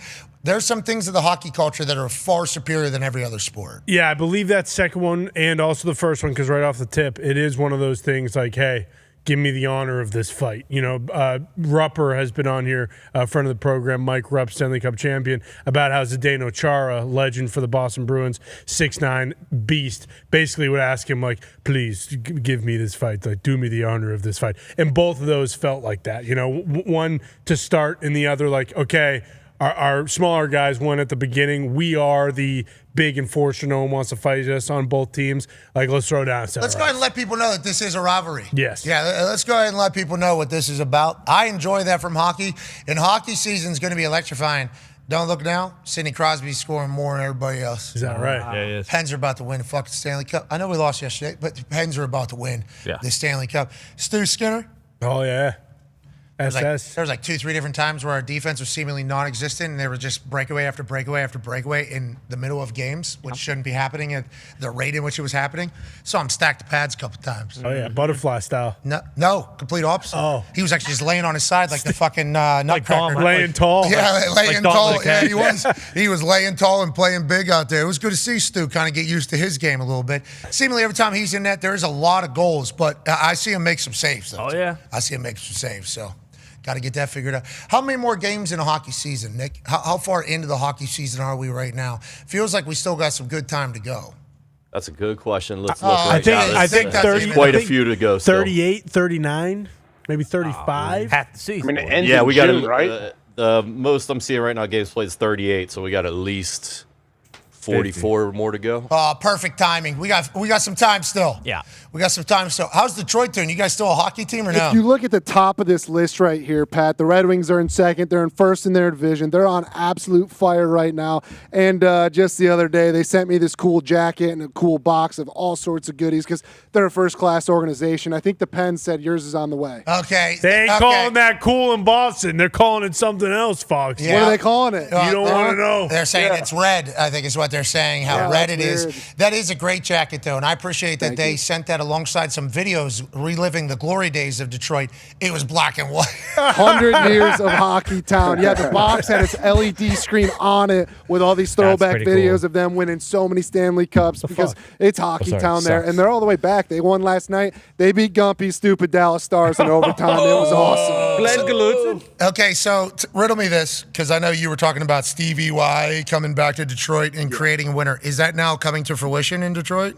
I sure hope so, because there are Is it still his team, though? Yes, it's still his team, and there are a lot of fans in Detroit that are fed up with it. I'm not, because Stevie Y could do no wrong. I'm not, because they sent me this jacket in a box 2 days ago. That certainly helps. And growing up, hockey was like the coolest sport of all time when you grew up in Michigan because of Stevie Y and all the boys. So, yeah, we're looking good. Yeah, but you can't skate. That's the thing about Foxy. No, he can't skate. He's a bender. He actually one time did post this video like, look at me skating, guys. It's so cool. I mean, his fucking ankles are sideways. It is classic. Like, oh, okay, that's a guy who doesn't know fucking shit. Yeah, this is all lies. Right You grow up in Michigan where it actually gets cold, not like Indiana, not like Pittsburgh, where all the lakes and all the ponds are frozen. You play Well, I pond was hockey. skating on Three Rivers growing up, brother. Okay, you don't know what it's like to to work and then hop over a dead body. You guys could never do that. You know this entire All-Star Skills Challenge that they're doing for McJesus, his workouts? That's what we were doing off the bottom of bodies whenever we were skating on the river growing up Just as kids. take a look at all the NHLers from the state of Michigan right now currently playing. Okay, that's because we're playing on ponds, we're playing on lakes all the time growing up. Yeah, you got no dangles there. Speed, dangles, you name it. Physicality, I'll admit, I might need a goon on my side, so I'm not going to do a lot of you're physicality. Okay, But I'll do everything else for the team. Did you actually grow up playing pond hockey? Yeah, I played pond hockey. I actually played hockey until I basically had to choose basketball or hockey, and I chose basketball. So on that note, we play a lot of deck hockey, ball hockey in Pittsburgh. So we did roller hockey in the summers. I can't skate for shit. I can't skate. I had $5 Friday night free skates. So awesome. Golden Mile Highway. So good. Ended up in a hospital a couple times, not because of me. Chris Larman got sliced up. Sure. It's tough. It's expensive. It's a very tough game to get into. It's the best. Yeah, But it is awesome. hockey's that is by Blade far Runners. growing up. Like people would go sledding. Pond hockey is the greatest. It's awesome. Leave in the morning, come back at night. See, I've never experienced the pond hockey day. Is it like an après ski tour? Are we having beers up there? The whole Yes, time. bingo. Yeah, you're drinking the whole time? Oh yeah, it's fantastic. You go at like 10, and you're probably leaving at like 4 or 5. Oh, it's perfect time. And I'm you're asleep. nuked. Oh, so it's a day drinking? Yeah, And yeah. you're fucking noob. You are fucking sent, my lad. Is there any frozen ice fishing happening around? Anybody digging any holes in this thing on the sides, or is this just strictly hockey operation? Probably in Michigan because that's some dumb shit to do while everyone's playing pond hockey, but I'm not sure. We've been ice fishing in Minnesota. Yeah, fun, right? Worst thing ever. Oh. It is. Pulled I up grew a up ice swordfish. fishing. It sucks ass. It's the worst. Why can't you catch big fish? Why is it only those tiny 4-inch fish Because that even fall the up out big of those fish baby are like, holes? this is How big of a hole are you going to do? Yeah, I guess it is the size of the hole, depending upon the size of the fish that you. I don't know. It's not though. If you even if I say I drill a little hole and I drop some bait down there, if a big old monster comes in, then I need to expand that hole to pull them out of there. Is there something about hibernation for the big ones, and then the little ones still swimming wherever Gotta it's be frozen? something. I always thought you could still catch big ones in ice fishing. Well, I did certainly. I just never see it. Oh, you did, yeah. I remember. Man, it's that. all you saw that thing I pulled up. I did. They're still talking about it today. Oh yeah. All the trophy fishes are, warm water. Yeah, because soft fish. Ain't no marlins up in some lake. What did I pull out of there? A bluegill, maybe? A tuna. A what? Guppy. Yeah. No. I think it was. No. I think the Bluegill. fucking guy who ran the thing we were in went to Walmart beforehand and just grabbed a bunch of them and dumped them down the hole and said, these guys will catch it within the next 2 hours. We'll be good. Well, I almost didn't. I know. The shot clock was running very low. It was the last cast, if you do recall. It was the last cast. I'm getting out of here. Fucking A. I don't think I'll do that ever again. No, never. It sucks. Yeah, it was not good. I've never done the ski life, really. Skiing is also incredible. Those are the two things I feel like in the Northeast it is very prevalent growing up, at least. I heard it's good for families, too. Like my daughter, Yeah. something to do. Like it is a wintertime skiing thing. Boyce Park, I guess there were people that snowboarded and skied and stuff. I didn't really get into it much. I worked there. I did the tubing. What, were you a snowboard god over there? Yeah. Is that what you were checking passes? Boards. It was the best gig. You worked half hour at the bottom of the slope, half hour at the top, making sure people didn't fall off and get on, stuff like that. And then you had an hour off where you could snowboard and ski. So it was the best job for high school kids. And then you're down at the lodge acting like you're running the show. Yeah, free churros. Yeah. Hey, slow down. Every time I went there, everybody that worked there, from Plum, Penn Hills, Monroeville, it was the East Hills of Pittsburgh, basically Haven, which we all know more about that part of town now. So we understand what that was like. There was a lot of, altercations that took place at this particular. Everybody that had the badge that they worked there really felt like they were walking around like snow gods. And I assume you did utilize that position of power as well. Yeah. Good food in the lodge, if I do recall. Something about eating and drinking while skiing. Like the food's better, the drink's better. It is. What about tomorrow? What's the big one for Christmas? Christmas Eve or Christmas? Ham, stuffing, right? That's the big. Is everybody doing that? The 7 fishes tonight for the Italians, I believe you guys have going on. 7 fishes are tonight. Normally start off with a shrimp scampi, something like that, and then move through the night. It's a delightful scampi. Shrimp scampi. I guess that is one of the fishes, huh? Well, that's how we count it as one. Are you guys gonna be eating what I pull out there? Guppy. You guys have any guppy got any courses? fried guppy? Probably not. That's probably the final one, right? The 7th one. I don't know. I have to check in with Coach, see what he's doing. What fishes are there? Swordfish, salmon, salmon. Nick, what are the fish? Tilapia, lobster mac. That counts as one of them? Calamari. Yeah. Oh my God, calamari! I'm These aren't fishes, man. Yeah, it sounds like you guys are eating American fish. Standard fish universe. Caesar dressing counts because it's got anchovies. That's I asked for no anchovies. I wouldn't count that, but I didn't know we're doing mac and cheese counts as one, or with the lobster mac in there. I guess that makes sense because that is fish technically. It's in there. Is it? Any 7 things you can pull out of water, basically. Oh, I like that. You eating dead bodies? Good. 7 fishes and also that fucking rat. Remember, we got one of them. All right, let's do some picks, shall we? AJ, there was a mistake on last week's scoring. Oh, no. You and I actually ended up tying. Oh. We ended up tying. Did we? Yes. Okay. Hey, whoa. I don't like the way you talked about that, okay? I don't like the way that kind of went down. And to be clear, I found it to be a little sketchy as well to find that out a few days later. But on that note, New York rolled in. And we had a tie last week. So 6-8-2 is my current record against you. We got 2 weeks left. So guess what, Age? This could be 8-8-2. And we go into the offseason knowing that you and I saw it the same exact way. And that's what good teammates are all about. Let's get to the picks tomorrow. Dallas at Washington. Dallas favored by 7. Who do you like? How do you like it? AJ was 66% of the bets on the Cowboys. Man, this is tough. I picked Dallas last week and got rocked on that pick. But you know what? I'm sticking with them. Give me Dallas -7. I'll take the Dallas Cowboys as well. Detroit Lions favored by 7.5. Traveling into Skull Country. Wemby won't be there, but there'll be a great clap. Just saw that the Vikings have shut down Christian Darrisaw, starting left tackle who's paid a bunch of money. He's done for the year. Okay, we don't want to hurt him going into the offseason. We know what it is. And Max Brosmer. Okay. Is playing. Take a look at his numbers. I thought they shut him down. No. Save him for the offseason. He has to be shut down. His numbers were very good in their win last week. What were they? Against the Giants. I think they had 7 of 9 for 63, something like that. So Kevin O'Connell can do whatever he wants with the quarterback position. AJ, 7.5 for Detroit. I mean, Detroit needs to win this game, obviously. Give me Detroit here, -7.5. Feels like a lot of points, but give me Detroit. I'll do the same. In Denver, 13.5 against Kansas City. We all like Denver. The team's leaving the state. And Chris Aludakun is the Chiefs quarterback. Who? Chris Aludakun. He was the Steelers' 7th-round pick out of South Dakota State, 2-time Super Bowl champion. Aludakun? Oladukun, I believe. Yeah, not sure. Oh, I don't know. Not sure if he is an Oos, but one of the things from this week people were going nuts about with Kansas City was they didn't do an injury report because they just didn't do practice that day. They just skipped it. Andy Reid, thank God. Fuck Nothing this. matters now, right? We just lost to the Titans. I'm meeting the family afterwards. I never met them. 3 of the teams playing on Christmas Day will be down their third-string quarterback. The Commanders will play Josh Johnson.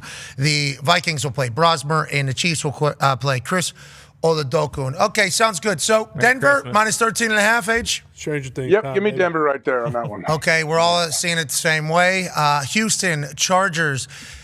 Chargers favored by 2.5 at home. Over under 39.5. Almost 60% of the bets are on Houston, just at 57%. Anything else we need to know about this game? This feels big. Yeah, very cool stat was that C.J. Stroud's only had, a 4-game win streak 2 or 3 times in his life, and both times was ended by a Jim Harbaugh coach team. And that was Ohio State heading to Michigan. Yep. AJ, Houston or the Chargers, 2.5's the spread. I think this is the time that C.J. Stroud breaks that whole curse on that. So give me the Houston Texans. I'll ride with you. Baltimore, Green Bay. Baltimore getting 3 against the Packers, who are receiving 63% of the bets.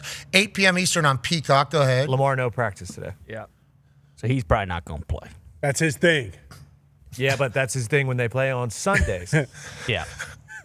Lamar Jackson, back contusion, was the only Ravens player missing in Wednesday's practice. Ravens have their final on-field workout tomorrow. Time is running out for a return, says Jonas Schaefer. Jonas Schaefer's talking about the urgency here of the situation. Yeah. There's a lot of urgency for both parties here. And this game's on Peacock. People are going to be pumped about that. Baltimore getting 3. AJ, who do you like? How do you like it? Who's playing quarterback for Green Bay? Do we know? They were both limited in practice. Again, like the concussion things, guys haven't been able to come back a week later, so I don't know if Love's going to be able to. And then Malik Willis was banged up, and he basically said, like, hey, if it comes down to it, I will be ready to play on Saturday night. AJ? Okay, well, maybe put a guardian cap on Jordan Love, but give me Green Bay here, minus 3. He took a massive shot. Yeah, big time. I mean, that was a old school CTE era of football shot right to the face, and then landed on him too. And I appreciate he's a dog, it feels like, by all sense. So maybe he is able to get through the protocol quicker than most in this particular year. I'll take the Packers as well. We're seeing it the same age. Maybe this is the one where we go absolutely perfect. Let's go Seahawks, Panthers, J.J. Watt on the call. Seahawks favored by 7 in Carolina. Huge game for the playoffs here. Yeah, it is. Minus 7 does feel like a lot for the Seahawks on the road. Give me the Carolina Panthers here. Ooh. Most games as an underdog this season, the Titans have had 15. The Giants have had 14. The Jets have had 13. The Panthers also 13. Panthers plus 7 at Seahawks here, says Hembo. Merry Christmas, Happy Holidays to Hembo. We appreciate everything he's done for us this year, and also the Quizmas questions yesterday. You like the Seahawks? I like the Panthers here. Plus 7. Me too. Steelers favored by 3 against the Cleveland Browns going into Cleveland. Game obviously might mean nothing depending upon what happens in the Ravens-Packers game. Steelers favored by 3 with 75% of the bets in Cleveland. Steelers have boded well in Cleveland. Myles Garrett could get the record, though, against Pittsburgh Steelers, which would be obviously gigantic. Anything else that we're missing? No, nothing at all except for TJ Watt back at practice. I assume he's still not going to play, but he is back at practice.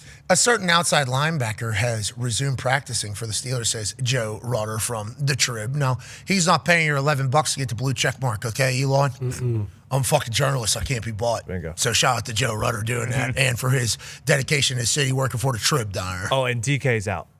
Metcalf. Yeah, not just this week, the next week. one. Yeah. Oh, yeah.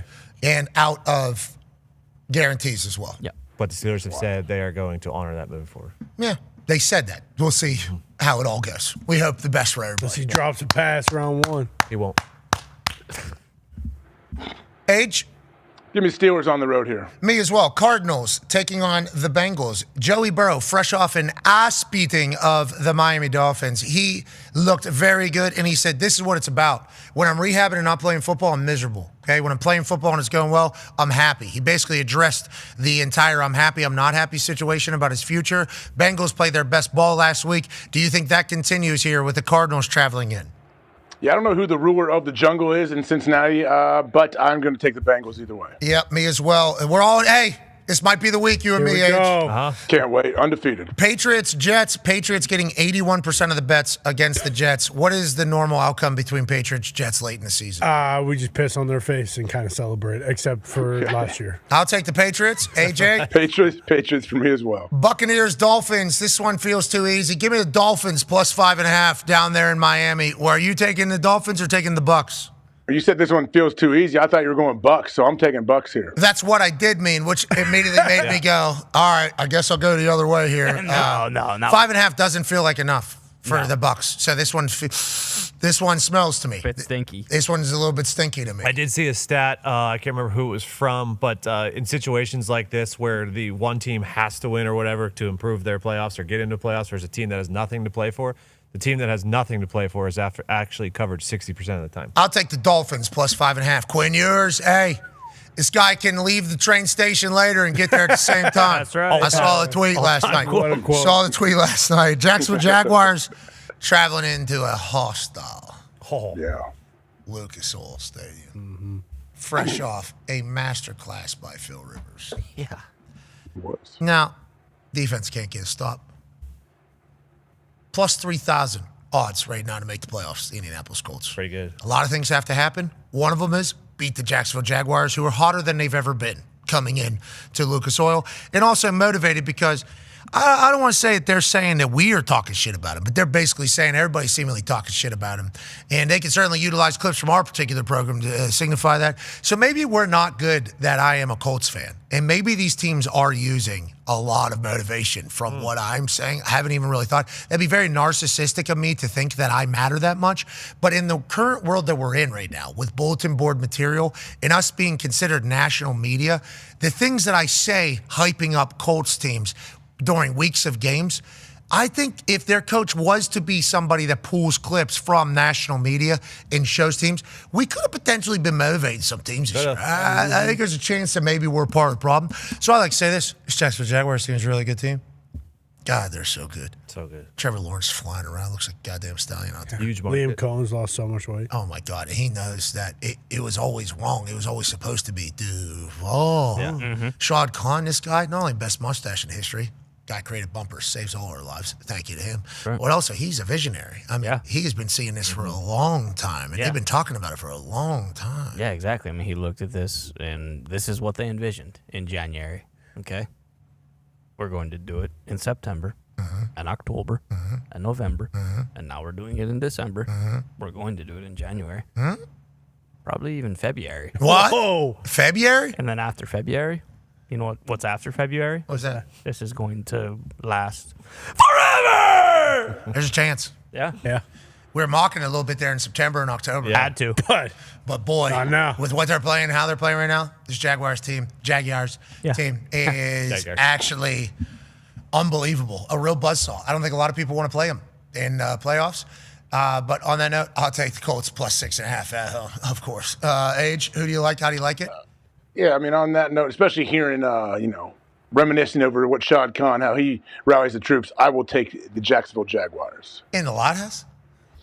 Yeah, I am. Sorry. I think Phil, you know what? I think Phil continues to roll. I love what he's doing, but this Jaguars team is really putting it together at the right time. What the fuck happened to our defense? I mean, we lose corners. You took a couple risks, and all of them fucking ate shit is really what happened, unfortunately. But, hey, look, got good young pieces still. Just need to figure out that quarterback position. And maybe a couple other pieces on defense. Maybe a couple other pieces on offense, and you're there. Next year's your year. We got some tradable parts. Oh, yeah. Okay? We're out of picks for a long time. Long time. Yeah. We're out of picks for a long time. We don't really have a lot of assets, and we've paid everybody, basically. But we got opportunity for other teams to potentially get really good players in their prime to give us, an opportunity to potentially build for the future if that's what we're trying to do, or we like our guys. There's a chance we try to get healthy for next year. Yeah, I think you guys like your guys. You've always liked your guys, and I think that's one of the things that a lot of Colts fans have issues with. Is I'm sick and fucking tired of hearing we like our guys and then not making the playoffs. Yeah, what about that guy? Plus 3,000 real quick. Still got a chip in a chair. Phil Rivers knows that, and he's going to go get it. I can't believe you're taking the Jags minus 6.5 in the Loud House. I thought you knew ball age. Well, you do got to think they just went into Denver, which is pretty hostile, and they won 41-17 and just got to beat the shit out of one of the best teams in the NFL. And Phil Rivers is like, "Hey, I'm throwing it here to the defense." No.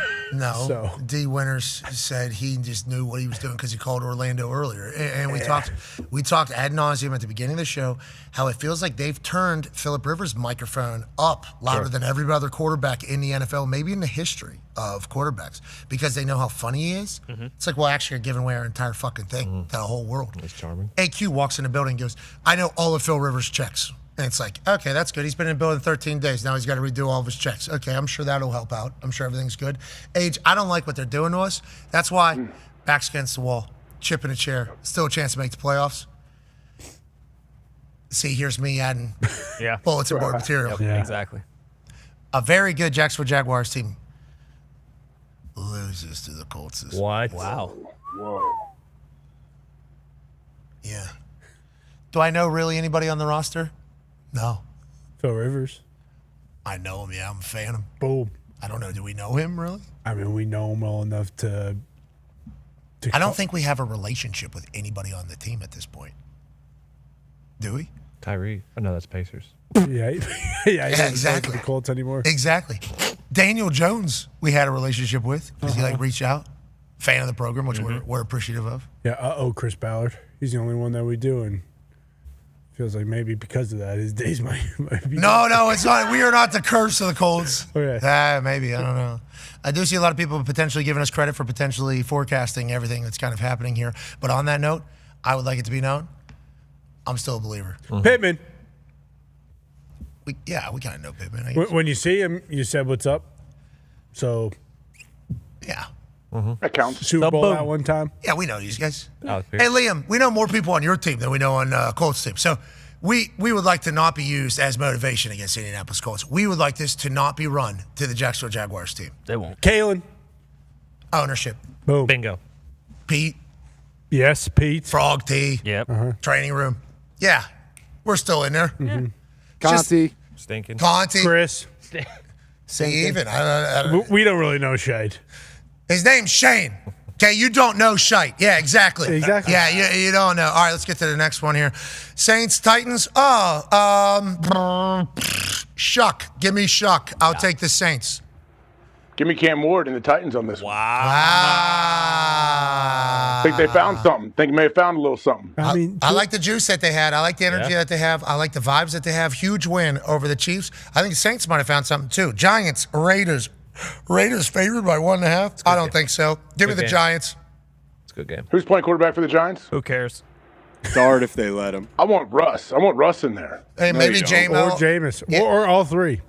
Yeah, Side at by the same side. time. Yes. Heisman package. Yeah, so who do you like? I like the Giants. This is for a number one pick? This is, loser gets the number one pick. No meaningless game could mean more. Than what we have this weekend. It should be Sunday Night Football. Tank Bowl, baby. It should be Sunday. Bruce, how do you feel about the game? Because I heard Coach McCarthy talking to the Giants. If you got 4 ones, you can win a Super Bowl. And if you got a young quarterback in the middle of his development, we would like him to be healthy in the offseason. Really felt like he was talking to the Giants there. And obviously, Giants fan Bruce is like, hey, McCarthy to the Giants really starting to kind of scratch where I itch right here in it all. What are your thoughts on Dart playing or not playing as a Giants fan? Yeah, there was some chatter about shutting him down, but it was kind of alongside the Joe Burrow chatter where it's like, hey, his competitor, he's got to go out there and play. So they are playing him, but in our play calling, being very protective. He had 6 pass attempts in the first 3 quarters of the game against the Vikings, and we ran the ball 35, 40 times. So while he is playing, it is clear no design runs, and we're not dropping back to pass much, especially if they're coming 0 blitz like Brian Flores was. With all that said, no Brock Bowers kind of handicaps them on their side as well. So it should be an absolute dogfight. Both defenses trying and playing well, and both coaches offensively probably working with what they got and maybe playing a little scared on the Giants side. AJ, who do you like? I like the Giants here. Me too. Eagles, Beals. Beals favored by 1.5 at home. This is We're talking home field advantage conversation for Buffalo or either of these? Yeah, Buffalo's still in it. Buffalo, they're a game back, but they could still win the AFC. Technically could be a home field advantage, so they have a lot to play for. Philadelphia Eagles already won the division. They have a home playoff game. Yep. Can they move up the standings in the NFC much? They could, but no. Not a lot needs to happen, but it's not that bad. And the Bears have a head-to-head tiebreaker against them because they beat them. So the Eagles not much here. No. Bills a lot. Yeah. Bills a lot. Limited participation for Josh Allen and Bills walkthrough on Wednesday. New addition not participating is tight end Dawson Knox with a knee. Walkthrough, limited. What's that mean? That he didn't walk through all the plays? Yeah. What's a walkthrough limited mean? I think it means if they would have a normal practice, he would have been limited in a normal full. Yeah, we were told that they have to project if it was a full day what it would have been. Is this G-Day, Christmas Eve, late in the season, maybe, or is this actual issue? We shall see. At this moment, who are you taking? How are you taking it, AJ? I'm taking the Buffalo Bills at home at -1.5. Me as well. And then Bears, Niners, Sunday Night Football. Niners favored by 3. That's a good football team. Oh, yeah. I just watched them live. That's a good football team. And on the flip side, Chicago Bears. That's a good, tough football team. Sure. This is a great Sunday Night Football game. We're pumped and excited about it. AJ, who do you like? How do you like it? Yeah, I mean, I don't know if George Kittle is going to play how he is doing, but either way, I am taking the 49ers on this one. Me as well. I will take the Niners favored by 3. And remember, the Niners can still get the number 1 seed in the NFC if they win out. So there's a lot to play. Not that the Bears don't have a lot to play for, but the Niners can literally have a home game all the way to Super Bowl and through Super Bowl if they win out. So a lot on the line for Brock Purdy, who was dealing on Monday night, fresh off of 5 touchdowns. Man, Brock Purdy, I know Brute was BA saying, doing a little how his ball kind of, throws a 2 or 3 ball, as you hear these guys talk about on TV. But, yeah, his anticipation is what sets him apart. I think he's awesome. Yeah, and that thing's deadly accurate. He's playing very Battleship. You know when you sit on the game Battleship where you're saying C7 or whatever? That is literally what he's doing. He's launching it over the thing. You can't see where it is, and it's just hitting exactly where he needs it to go. It is. You're watching a master at work whenever you're watching him live. And now, granted, was that the Colts defense? No. Partially. They didn't fucking punt Thomas Morstead's last Monday Night Football game. Yeah. Potentially last Monday Night Football game. I messed up. 0 punts. His whole family was in everybody was in town. It was a good game for him. Is Brock a bad teammate? He held a lot of perfect extra points. Perfect. And that fucking guy almost hit from 64. Yeah. Mm-hmm. Ed Pinheiro. I didn't know he could do that. I saw Ed walk out on the field. He can, actually. It was 64-yarder. And I was like, there's no way let's get a returner back. Let's go ahead and try to steal one here. Eddie Pinheiro is going to hit from 64. The record was 63 just like 10 years ago. Eddie Pinheiro, not known for a big leg, obviously incredibly accurate. He lines up from 64. This guy almost makes it. It's an inch away from going through. So close. We didn't have a returner back there. Okay. Must not like their guys. Let's get to a break. Shut up. Yeah. That's the only position. It's not how we're going to Christmas, okay? They knew Eddie had it. And I'm impressed by Eddie. That was a great kick. Just like Groupie hitting from 60. Incredible. In Seattle, it's like, I did not know that was possible. I made eye contact with him. I was like, 60. And he gave me one of these. I was like, all right. This little guy's got moxie. Kickoff, he fucking full send. Body in air. I saw that actually. You see a little body floating through. Sicko. And he fucking got tossed around. And then he fucking got up and then jogged off to the sideline. All right. This guy runs sprints too to keep warm on the side. Love it. And you just watch him. It's like, I fucking love this guy's moxie. I really do. Because he's doing more than most kickers. But also, it is very obvious that he's the smallest guy on the football. Maybe in the history of football. He might be the smallest guy to ever be on an NFL football field. Like, for real. You see him out there, and it's like, holy fuck, this guy's small. And then he murders the ball. I have no idea how he's a marvel. Blake Groupie is a marvel in my eyes, and we're lucky we have him. And hopefully he'll be around for the long haul. But, boy, what does the Colts look like for the long haul? What does life look like for the long haul? We have no idea. All we have is this moment and today. We have no idea what tomorrow's going to bring, so let's try to enjoy it all. It's the holidays, obviously Christmas Eve. Let's go ahead and have great conversations. Let's go ahead and be thankful for what we have. Let's go ahead and bury maybe the hatchet with some people. Hell yeah. Sure. And on that note, let's cut out some anchors. Mm-hmm. New year, new you, right around the corner. somebody sucks, go ahead and get them out of your life. Don't feel bad. You got to look in the mirror every single day and say, is this life worth living? It should be, because it's a beautiful thing to be alive in general. Merry Christmas to you all. We can't thank you enough for allowing us to do this for a living. AJ, great work. Thank you. Great work, boys. Merry Christmas, everybody. Merry Christmas, everybody. Shout out to Sam Fiddle Player. Yeah, that's right. Yeah, great job. Great job. All right, we love you all. Thank you all. Merry Christmas. Enjoy your families. Enjoy ball, and we'll see you on Monday. Be a friend, tell a friend something nice might change your life. We're in this thing together. Team on me, team on three. 1, 2, 3. Team. Team. Goodbye.